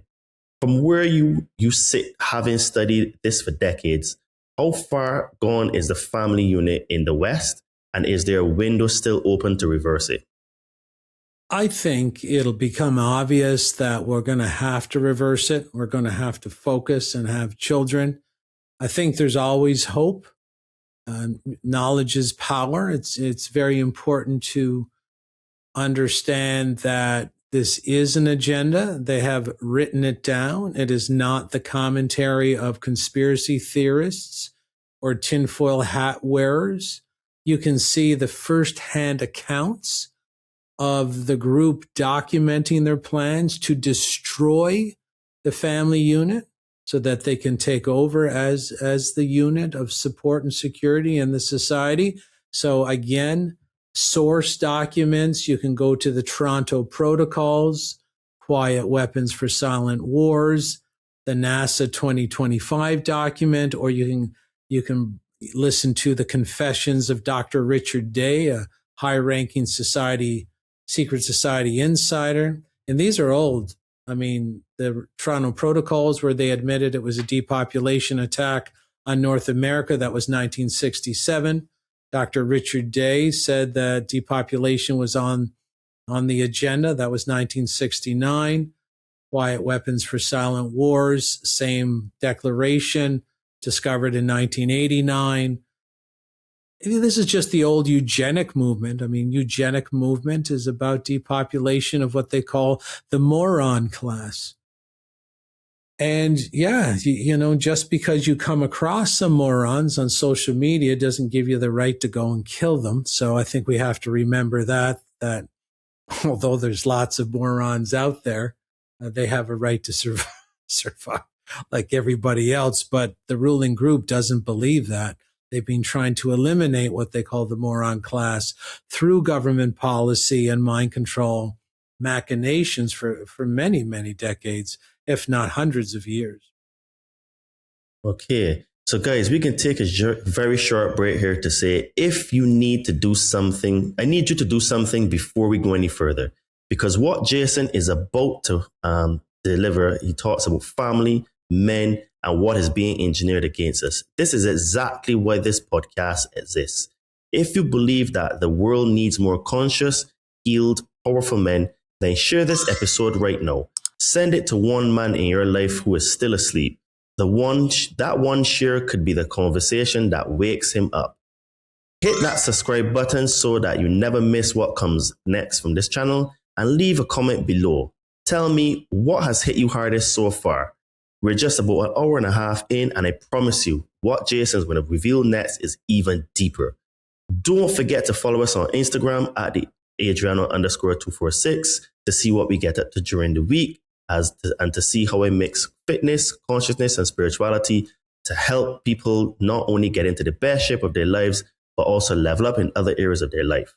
Don't forget to check out the sponsor of our show, The Kembo, at thekembo.com, to get yourself some cool orgonite pyramids, tower busters, and jewelry, which create orgone energy, which is the life source energy and neutralizes that nasty EMF waves that we are constantly being bombarded with. Use coupon code CM7 to get 10% off your order. Now back to Jason. So you've presented on mind control at the European Parliament's International COVID Summit in May 2020. The United States Senate in a roundtable hosted by Senator Ron Johnson, at the Romanian Palace of Parliament, and at the International Crisis Summit in Tokyo in September 2024. You are a self-sabotage coach from Ontario. What was the room like when you started laying this out? And did any of them already know? They suspected, but even the people in my group that invited me were surprised how easy to understand I made it. And when I spoke, the first parliamentary stop was the EU Parliament. And when I spoke, and there was, I think, 2 days of testimony, and my talk was highlighted as the most important in the 2-day rotation. And I mean, I was there as someone that was fresh. I mean, I knew a lot of the players I was speaking with, and I knew the parliamentarians that were at the EU Parliament, like Christine Anderson. I'm sure you're well aware who she is, right? So I was very excited, and I ran up to Christine Anderson and I said, I think you have to call her MEP, or I don't know how you're supposed to address her, but I think MEP. Right. So I say, my name's Jason Christoff. I'm really happy to meet you. And I said, thank you for dressing down Justin Trudeau when he was here last. You gave him a good tongue lashing, big hero in Canada for that. And she kind of just sort of looked at me like, yeah, I got to go. Right. And then when I gave my speech, after I gave my speech, it was fantastic. The press surrounded me. I was asked to do like some very big interviews on TVs. And then I saw Christine Anderson, like she's an aggressive lady. She's pushing people out of the way, elbowing people, throwing people out of the way as I was surrounded by a big crowd. And she just said, that was absolutely fantastic. I love it. Come to my office. Here's my assistant's number. Let's get together. We got to have a chat. That was unbelievable. This is important information. So I was smiling ear to ear, and Christine and I were, we were partnered up on almost every other talk. We had a great time, and, we developed a very good friendship. So that's just like some of the inside stories of what goes on at these events. But I have to tell you, speaking at those big events and surrounded by people that you routinely see on the internet laying down some big truths. And the group we were traveling with, their job was to highlight how fatal and devastating the armed dart Olympics were at that time. So there was a lot of truth about that shots fatality rate and injury rate flying around. So for anybody that thinks some of the speakers weren't addressing things head on, always remember that when we spoke, there were literally millions of people who stopped participating in the armed dart Olympics because of the testimony of the group I was with. One of the people that spoke there was David Martin, and he was highlighting sort of the criminal intent behind the armed dart Olympics. His talk alone got 3 billion views while at the EU Parliament. 3 billion. Wow. Yeah, with a B. So there was a very big impact of people turning away from the poison.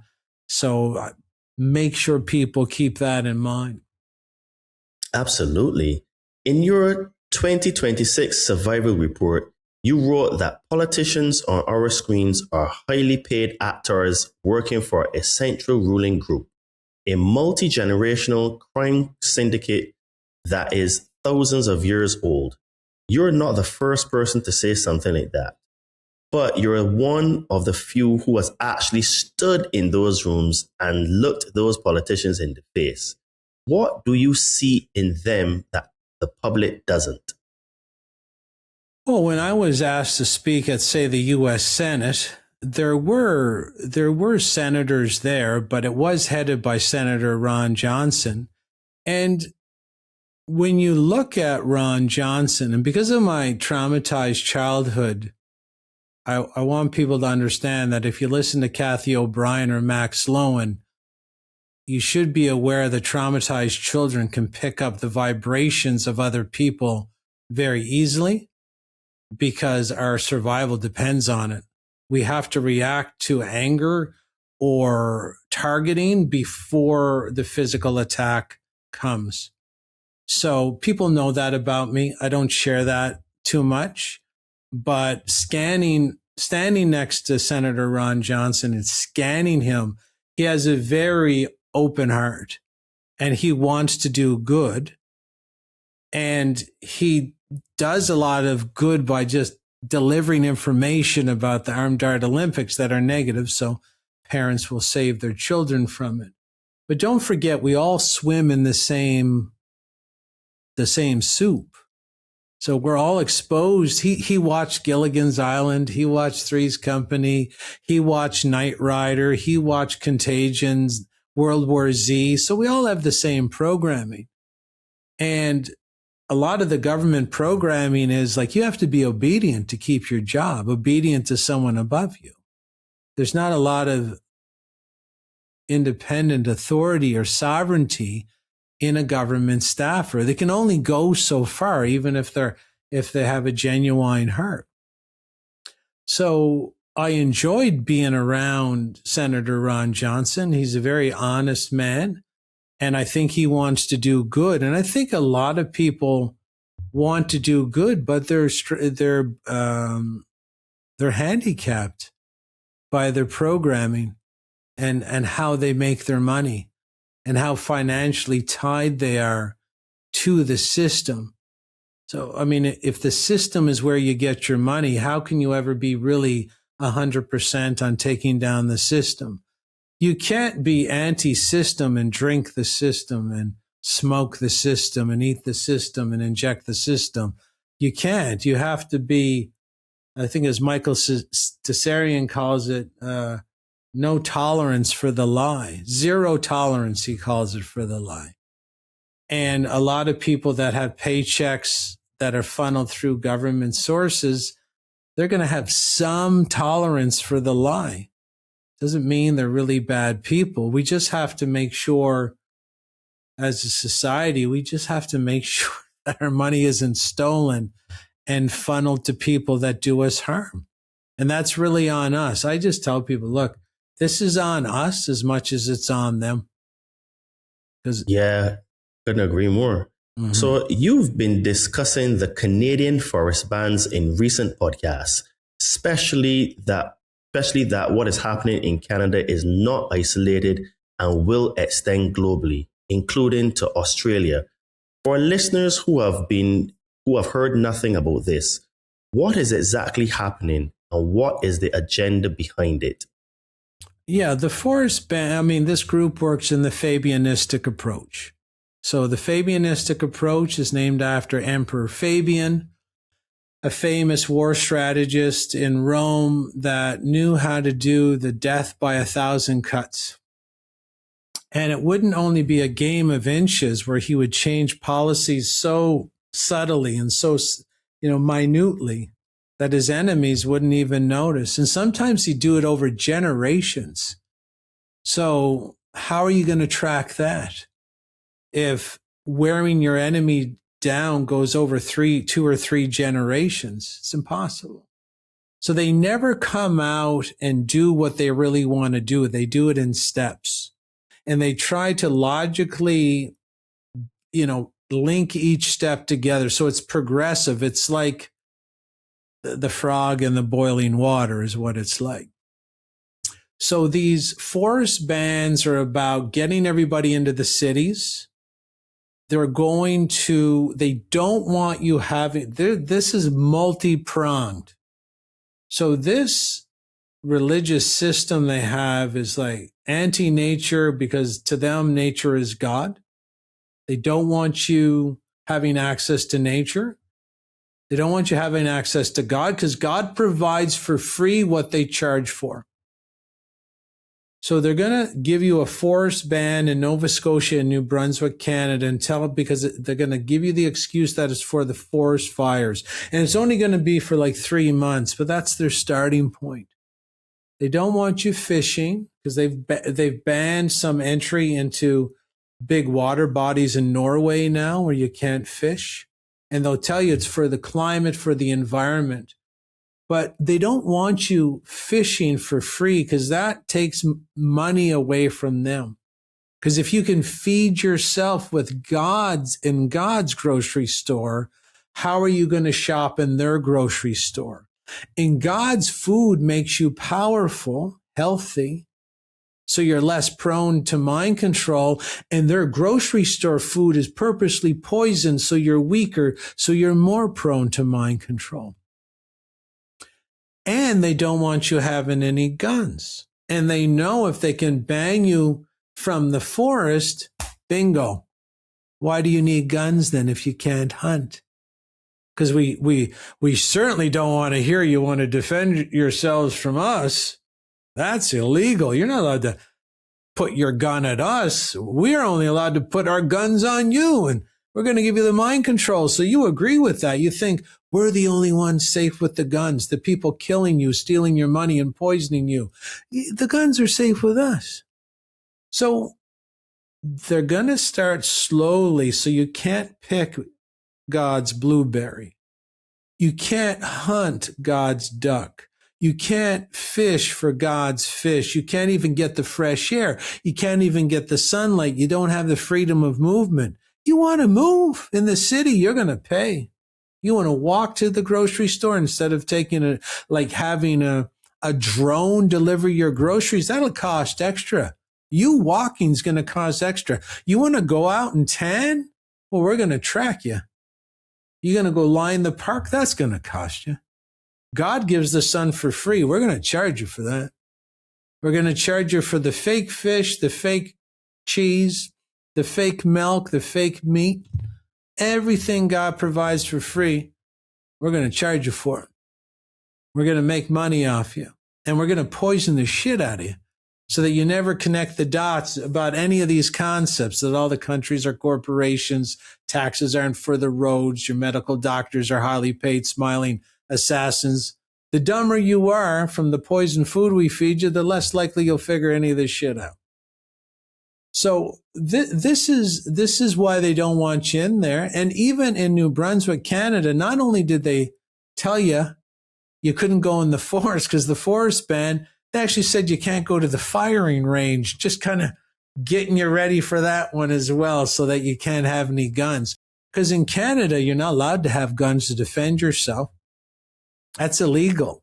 You have to have guns to be like a target shooter or a hunter. So if you're not allowed in the forest, period, why do you need your guns? And you totally disarm the population. And then they're also going to say, look, got to get out of the country, period, because of the ticks.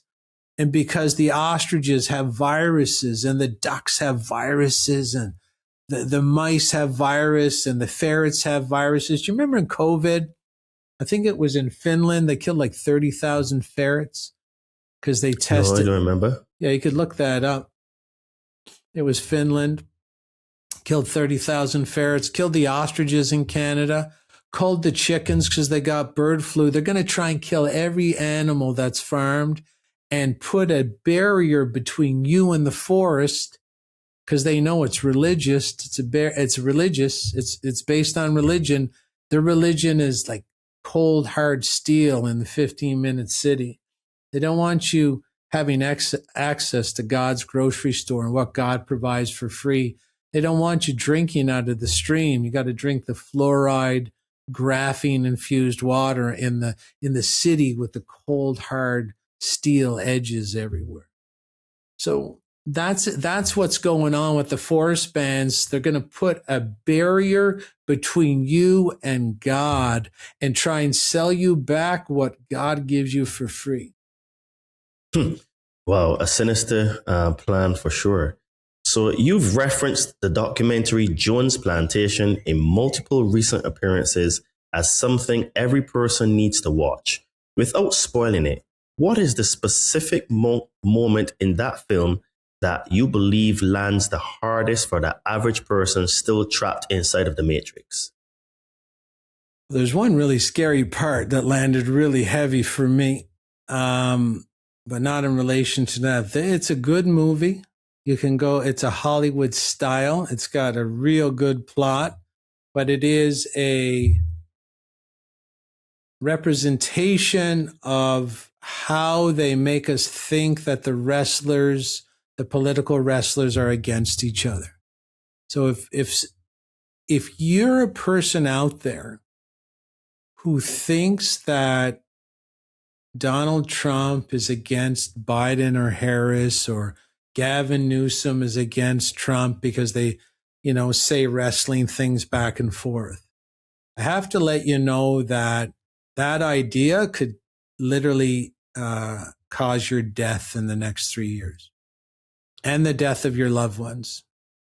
So if you want to live, if you want to find out how they got you to believe that Hulk Hogan and Randy Macho Man Savage are really enemies when they're actors and they don't work for themselves, they work for a top level boss, and what they say back and forth and what they do on the screen is all dictated by Vince McMahon, who's the owner of the World Wrestling Federation. You want to know how they got you to the point where you think that a corporation is a country and that actors are your leaders? You got to watch Planet Mind Control and the Jones Plantation, because it'll save you. And I don't say that lightly. It could literally save your life. Because if you think Donald Trump is not getting the orders as the same people that are like the similar level people that are running Iran, and they're not colluding to cause massive food and energy inflation to accelerate their goals, you're not going to understand what's happening when your gasoline doubles or triples, or that a loaf of bread goes doubling or triple, or gold goes to 10,000 an ounce. You're not going to have any idea what's going on. And I don't want that to happen to anybody. And there's ways to hedge your bets against what they're doing. But the first thing you got to know is they're actors. Like, how are you going to figure out anything if you think that the movie you watch is real? Like, this is the funny thing about humans. Todd, you watch movies, you watch TV shows, you know they're fake. But are you not entertained? Yeah. Right. So how many times has your brain gone through that cycle that it's fake, but you hang in there because you're titillated? And so lots of times. Yeah, every time. Why would you watch the TV if you weren't titillated by the fake script, the fake actors? It's all fake. So True. That's facilitated already in your head. You're already pre-programmed to like fake stuff. Okay, so let's transition to the 5 pillars: reprogramming and practical sovereignty. Your 5 pillars of strength system covers physical, mental, financial, spiritual, and emotional strength. You've stated publicly and in your recent blog that physical strength is the non-negotiable foundation, that without it, everything else collapses. For the man who thinks he just needs to work on his mindset, give him the honest, unfiltered version of what he's missing. Well, again, in psychology, especially mind control psychology, there's something called mental resilience. And there's a guy, a psychology teacher named David Hodges. Sometimes he speaks with Sarah Westall on her podcast. But mental resilience is what you need to have to be successful in every other area of your life. And mental resilience is based on nutrition and health. So they found out by drugging people in mind control experiments or reducing their fat content or reducing their nutritional content. Kathy O'Brien goes over this quite a bit in her interviews and her documentary called Trance, the Kathy O'Brien story. She was an MK Ultra mind control victim, and many times she was restricted of fat content to damage her brain, which gave her less mental resilience, which meant she couldn't say no. She could only say yes because she wasn't strong enough to resist. Oh. So veganism, vegetarianism, this is all based on MK Ultra. They know that it can starve the mind of the essential saturated fats needed for mental resiliency. And it's your subconscious that will judge and grade if you're strong enough to say no. And so you could talk tough. You could be a man of bravado. And you could say, fuck them, and I'm going to say no. But when push comes to shove, you're going to find out your subconscious is just going to whisper in your ear, stand down. You're not as strong as you think you are. Just be careful, right? So this is, that's the other reason. It's all connected. That's why they don't want you having the fish from the lake. They want the farm salmon that they dye orange because it's gray-white, because it's sick. It's sick. It's almost dead when they harvest it, full of sea lice. So they don't want you having any food that empowers you, because the more you're empowered, the more likely you're going to say no. And if you ever look at the word no, it's on spelled backwards. Hello. If you want to turn your power on, you got to use your no, which means if evil comes knocking and say, would you like to inject some poison into yourself or lose your job? You say, no, I'm not doing that. And that's when you turn on with the word no, what it means to be a human and play this video game correctly. Okay. So you've written over 1,000 health articles, and you've spoken extensively about the specific practical steps of reprogramming, controlling the repetitive content in your environment.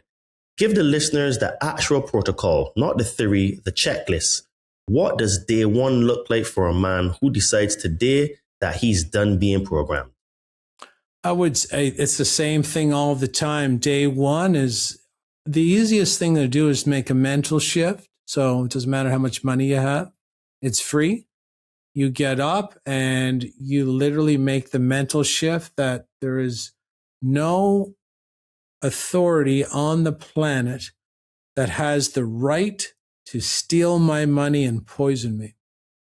No one, no other man or woman. We're all equal. And it doesn't matter how many people come together and vote that it's okay. There is no man nor woman on this planet that has the right to steal the fruit of my labor and poison me and my family to make us less able to resist the invasion. So it's a mental shift. And then after you make that mental shift, you can start with naming 10 things you're thankful for before you get out of bed every single day. I'm thankful I can get up. I'm thankful I can work for my family. I'm thankful I'm breathing. I'm thankful I have the opportunity to make things right in my life. I'm thankful that I have the power now to deal with my addictions one step at a time. I'm thankful for the phrase it's about progress, not about perfection. I'm thankful that I'm getting closer and closer to God and hearing the quiet whispers of what's moral and ethical.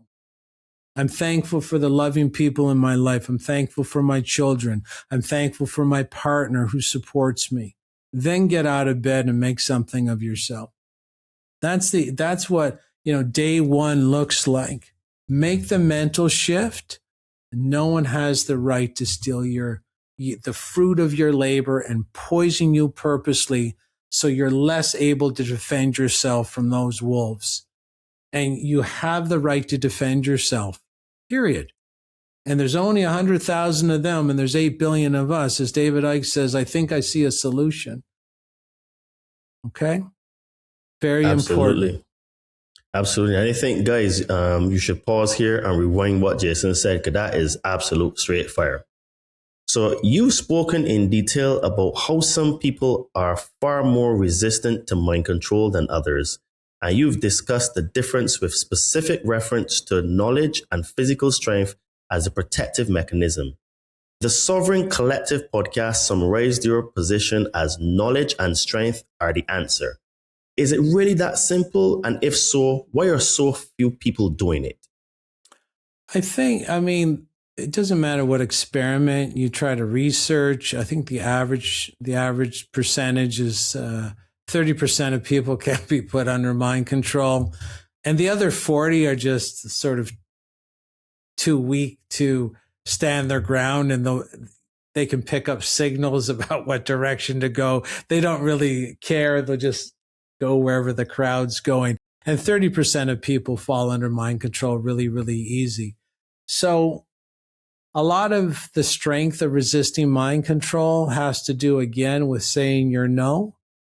And I had to use my no as an abused child, because if I didn't really say no, there's probably a good chance I wouldn't be alive. So a lot of times, the thing about in psychology is the foundation of psychology of maturation and individuation. Individuation is just you becoming an individual outside the group. Has to do with pain. You don't experience pain, you can't mature, you can't individuate. And adults know right for wrong because they think long term. So a lot of times, unfortunately, the power to resist mind control attempts by tyrannical and evil people has to do with the rite of passage traumatized people took, painful experiences that help them mature and individuate outside the group, where we feel safer outside the group. I don't feel safe in the majority. Right? I never did, because I was attacked as a kid so many times. Didn't trust authority because they always abused me. So sometimes that has to do with it too, but I got really good at saying no when I could bench 350 pounds and handle myself in a fight. And so strength has a lot to do with it. It can go the other way. It went way out of balance in the other way. So if you take a traumatized child, get them on steroids, that was something you forgot to mention in my beating myself up days. Not only was I doing cocaine, I was injecting steroids as I was doing cocaine.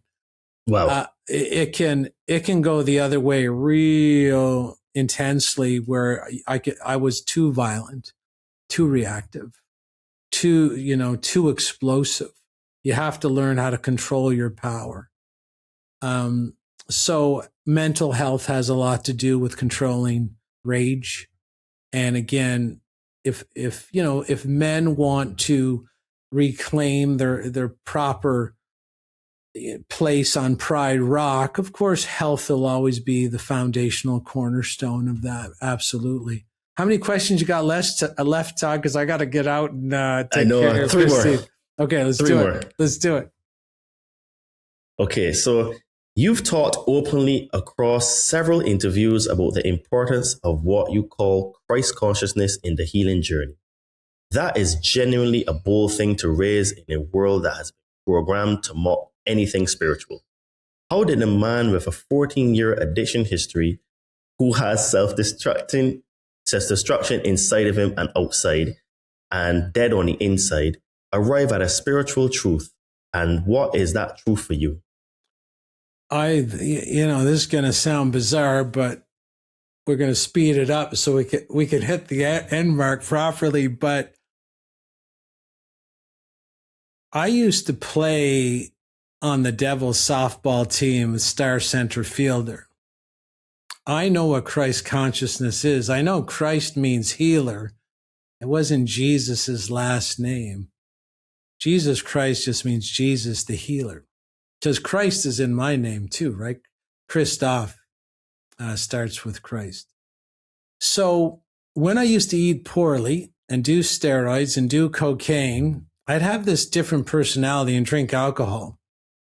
And, given my research over the years about wireless communication, vibration and frequency, when I used to pollute myself, I would just assume, or what it would seem like, is I was picking up another frequency.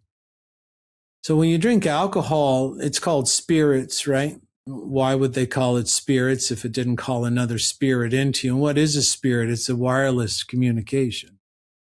And they call it booze, BOO at the front, boo mean ghost. And when I used to drink alcohol, I'd change. Overly sexual, overly violent, short-term thinking. And a lot of people have experienced this, right? 2:00 in the morning. That's not really you at the bar, is it?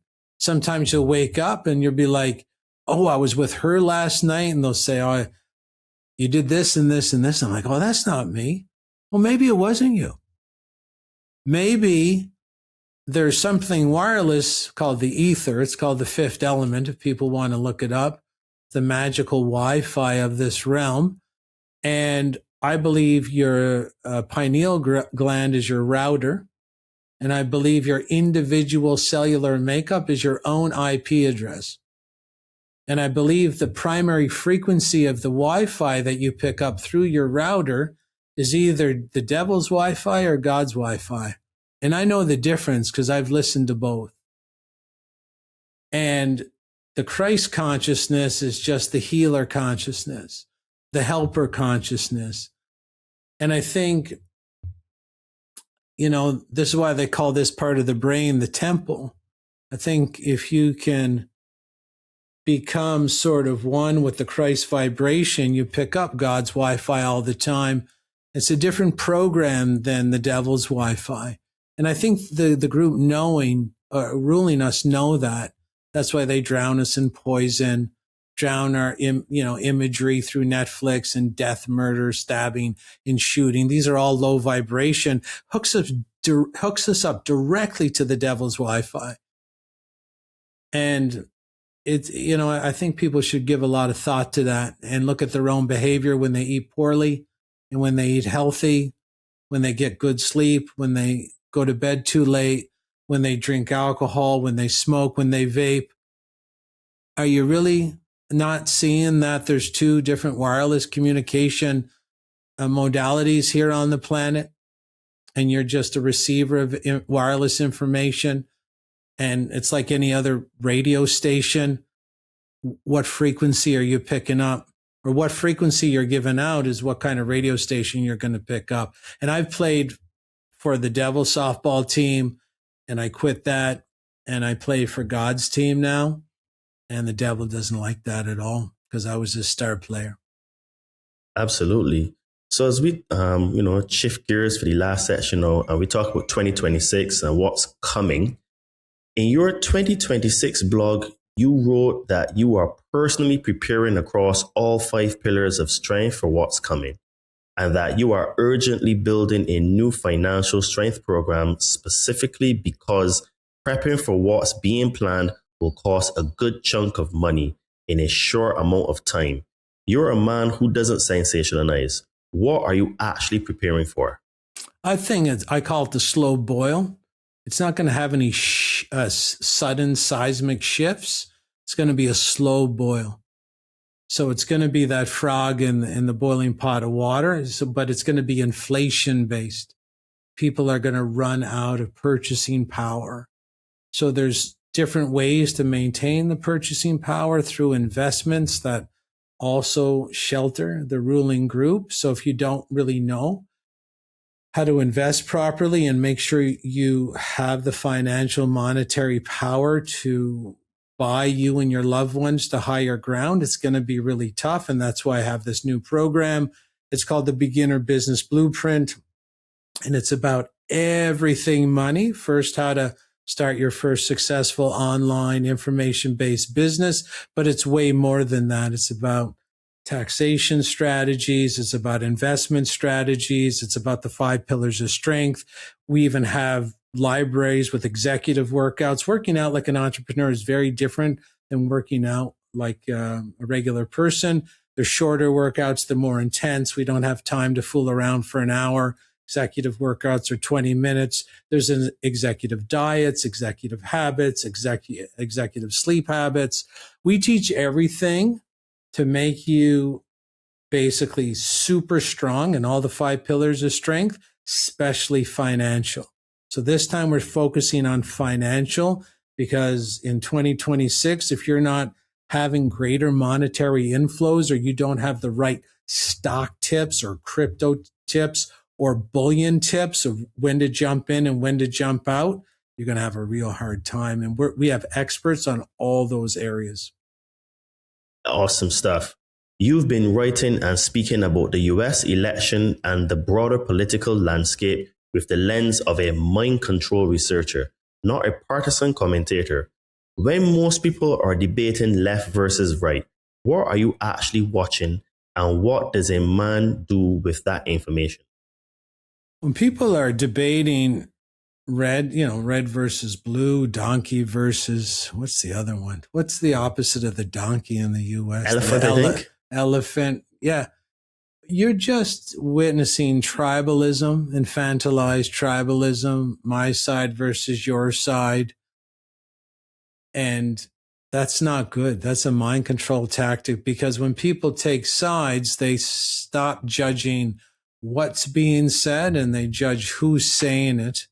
And if your side's saying take the jab, then it's good. And if their side's saying take the jab, then it's bad. You should just judge what they're doing because both sides are paid actors. And again, why would they organize such a spectacle? It's because it's the biggest, most profitable business in the world. 50% of all working income goes to the owner of these corporations, which are the UK royal family. That's what you're watching. Infantilized, non-thinking, but are we really to blame the people? No. They went to the government school. They're taught to repeat, taught to be obedient, taught to be followers. They're not taught to think logically or rational about anything. They're bored. Their lives are boring. The more boring your life is, the more you want to go to the wrestling show, right? Right. So if your life is like empty and soulless, and how could it not be? Because that's what school prepares you for an empty and soulless, non-creative existence. Of course you're bored to shit. Of course you're bored. And then they come in and you're excited that Trump is acting like John Wick. And you're like, yeah, he told the guy in Iran that he's going to blow him right off the map. Yeah. Because you're bored. You're empty. You're an empty vessel. And you weren't born to be like that. You're born to be strong, powerful, and creative. They stole that from you. And the more empty you are, the more you like the Lyoria-based wrestling match. So keep that in mind. I don't know what the other question was, but that's what you're watching. You're just watching something children enjoy. Politics is Santa, the Easter Bunny, and for adults, it's not real. So it's time to grow up. These are actors. They control nothing. All their lines are scripted. Everything is scripted. Absolutely. So we'll get you on this one. The Conscious Man 7. Is this the last one? Yeah. Yeah. Longest interview of all time. So the Conscious Man 7 is built on the belief that through healing, men can reach their highest potential and that a healed man changes his family, his community, his world. You've gone from nearly dead at 26 to speaking in front of the most powerful bodies on the planet. What does highest potential actually look like from where you are standing now? And what is one thing that you'd say to every man listening to this podcast who hasn't started yet? Just start. Just know that it's about progress, not perfection. Doesn't matter what your addictions are, what your disempowering habits are. Just try to cut them down a little bit at a time. Sometimes you will go back to them. But let's take, for example, this one guy used to have an intake form, said, how many cups of coffee do you drink a day? And he put 3, but he crossed out cups and he wrote pots manually. He had 3 pots of coffee. That was their starting point. I don't care. That's their starting point. So we got him down to 1.5 pots in the first year, but that's a 50% reduction. So like if someone told me I was going to make 50% on my $10,000 investment tomorrow on gold, I'm like 50% in a year. Love it. Right. But we look at ourselves too critically. We judge too harshly. Okay. And then after 2 years, he was down to actually, I think, 2 cups of coffee. And now, I mean, the last time I heard from him, he's having 1 cup of coffee. This guy's cut his coffee consumption down like 90%. So this is a complete win. So it doesn't matter if you're smoking, masturbating. Remember, one guy's like masturbating. And we do this. I mean, this is what we do. We overcome self-sabotage. We make sure to make the person stronger. I mean, masturbation is a release of creative energy that can be relaxing at times, but, you know, your creative flow gets shot down a couple levels. Absolutely. So he was masturbating once a day, and I think we got him down once we were done coaching him to maybe once a week, because we actually have hypnosis and reprogramming from pornography and masturbation. So yeah, his pornography sessions are down like 75% or 80%. This is a total win.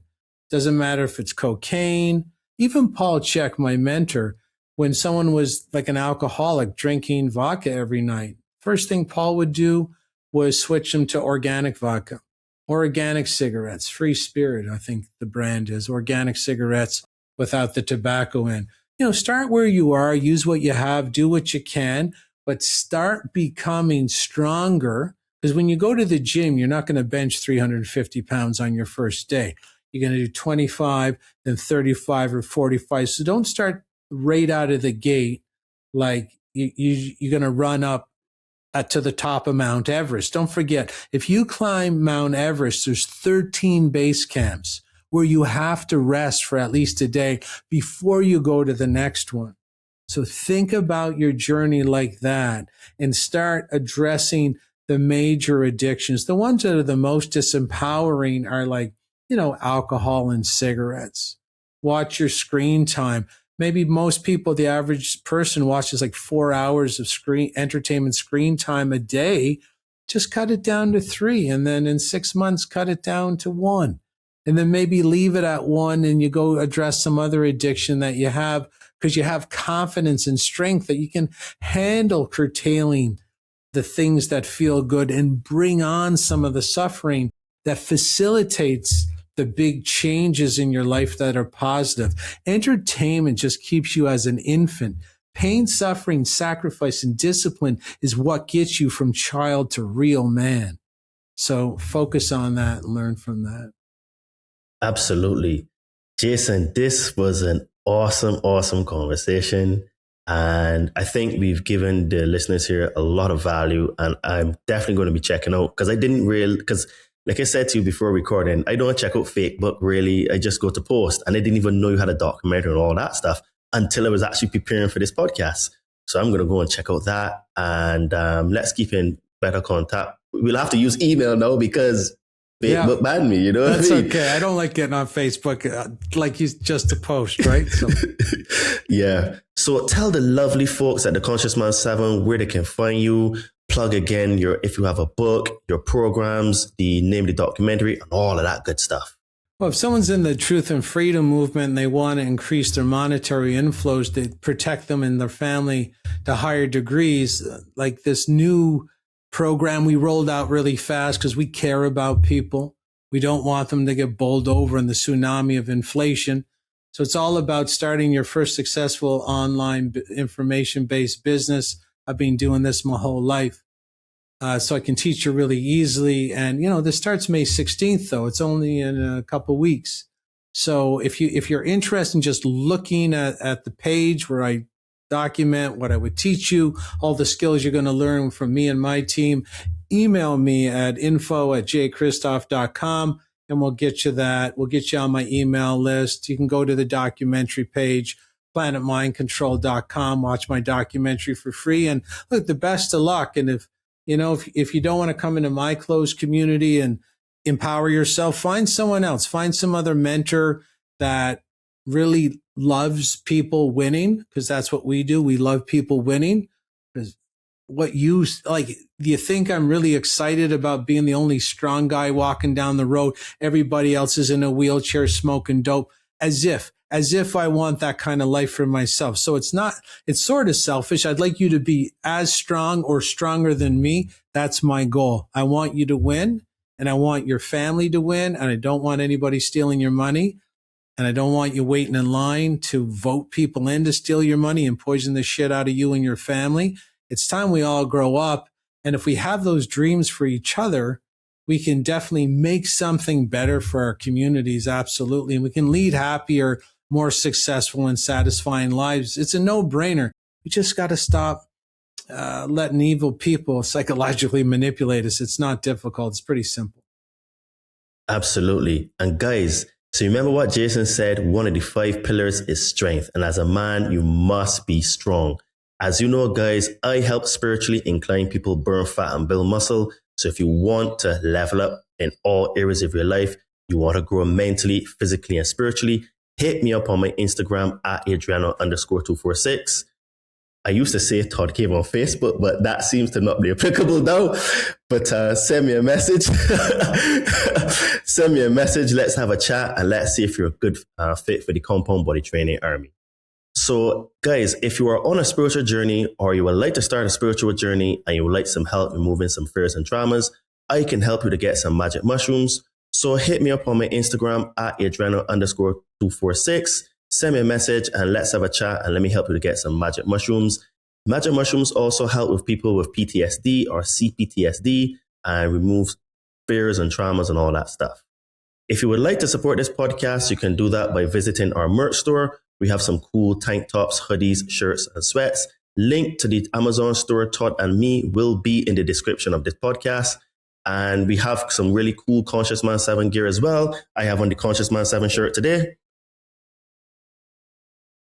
So guys, if you want to be part of the Conscious Man 7 crew, get yourself some of the Conscious Man 7 gear. That helps with the podcast. And if you get one of the tank tops, hoodies, shirts, or sweats, send me a picture via email or on my Instagram, and I will bring you up on one of my stories and or shout you out in the podcast. And also, if you are listening to this podcast on one of the podcast platforms and you simply don't like ads, you can become a member of our Patreon or Locals community. So for a few bucks a month, you will get early access to all episodes. So if you're watching this on Patreon or Locals, you've heard it first, and you'll get an ad-free experience. And also you will get direct access to me because I get a ton of messages on social media and it takes me a little while to get back to them. But on Patreon and Locals, I reply to those first, just like I replied to my coaching clients first. So a link to the Patreon and Local store will be in the description of this podcast. And lastly, don't forget to support the sponsor of our show, The Kembo, at thekembo.com. So head over there, get some cool organite pyramids, jewelry, and or tower busters to push back against those nasty EMF waves and also push back with the chemtrails. She has a lot of evidence that she's documented to show all of these things. So head over to the Kembo, put in coupon code CM7 and get 10% off your order. Guys, if you made it to the end of this episode, I know that this has moved something in you.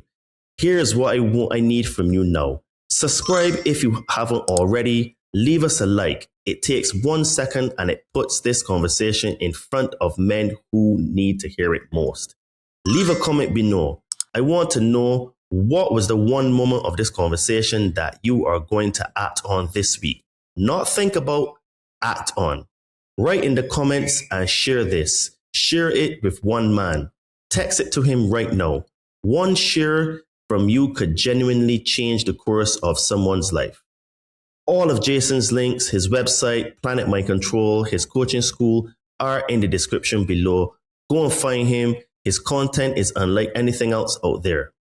Jason, thanks again for being a guest on the Conscious Man 7 podcast. You, as we say, we drop it like it's hot. Episode 30 will be linked in this description and was another really cool conversation. And this one was absolutely amazing. So thank you for being a guest on the show, mate. Always a pleasure, Todd. And guys, to all the Conscious Man 7 family around the world, thank you for tuning in today. Thank you for supporting the mission. And thank you for choosing to look inside of you to heal as it creates a ripple effect in the world. This was another episode of the Conscious Man 7 podcast, the place where we go beyond the veil in search of the truths that they hide from you to help you reclaim your power and to step into the truest version of yourself.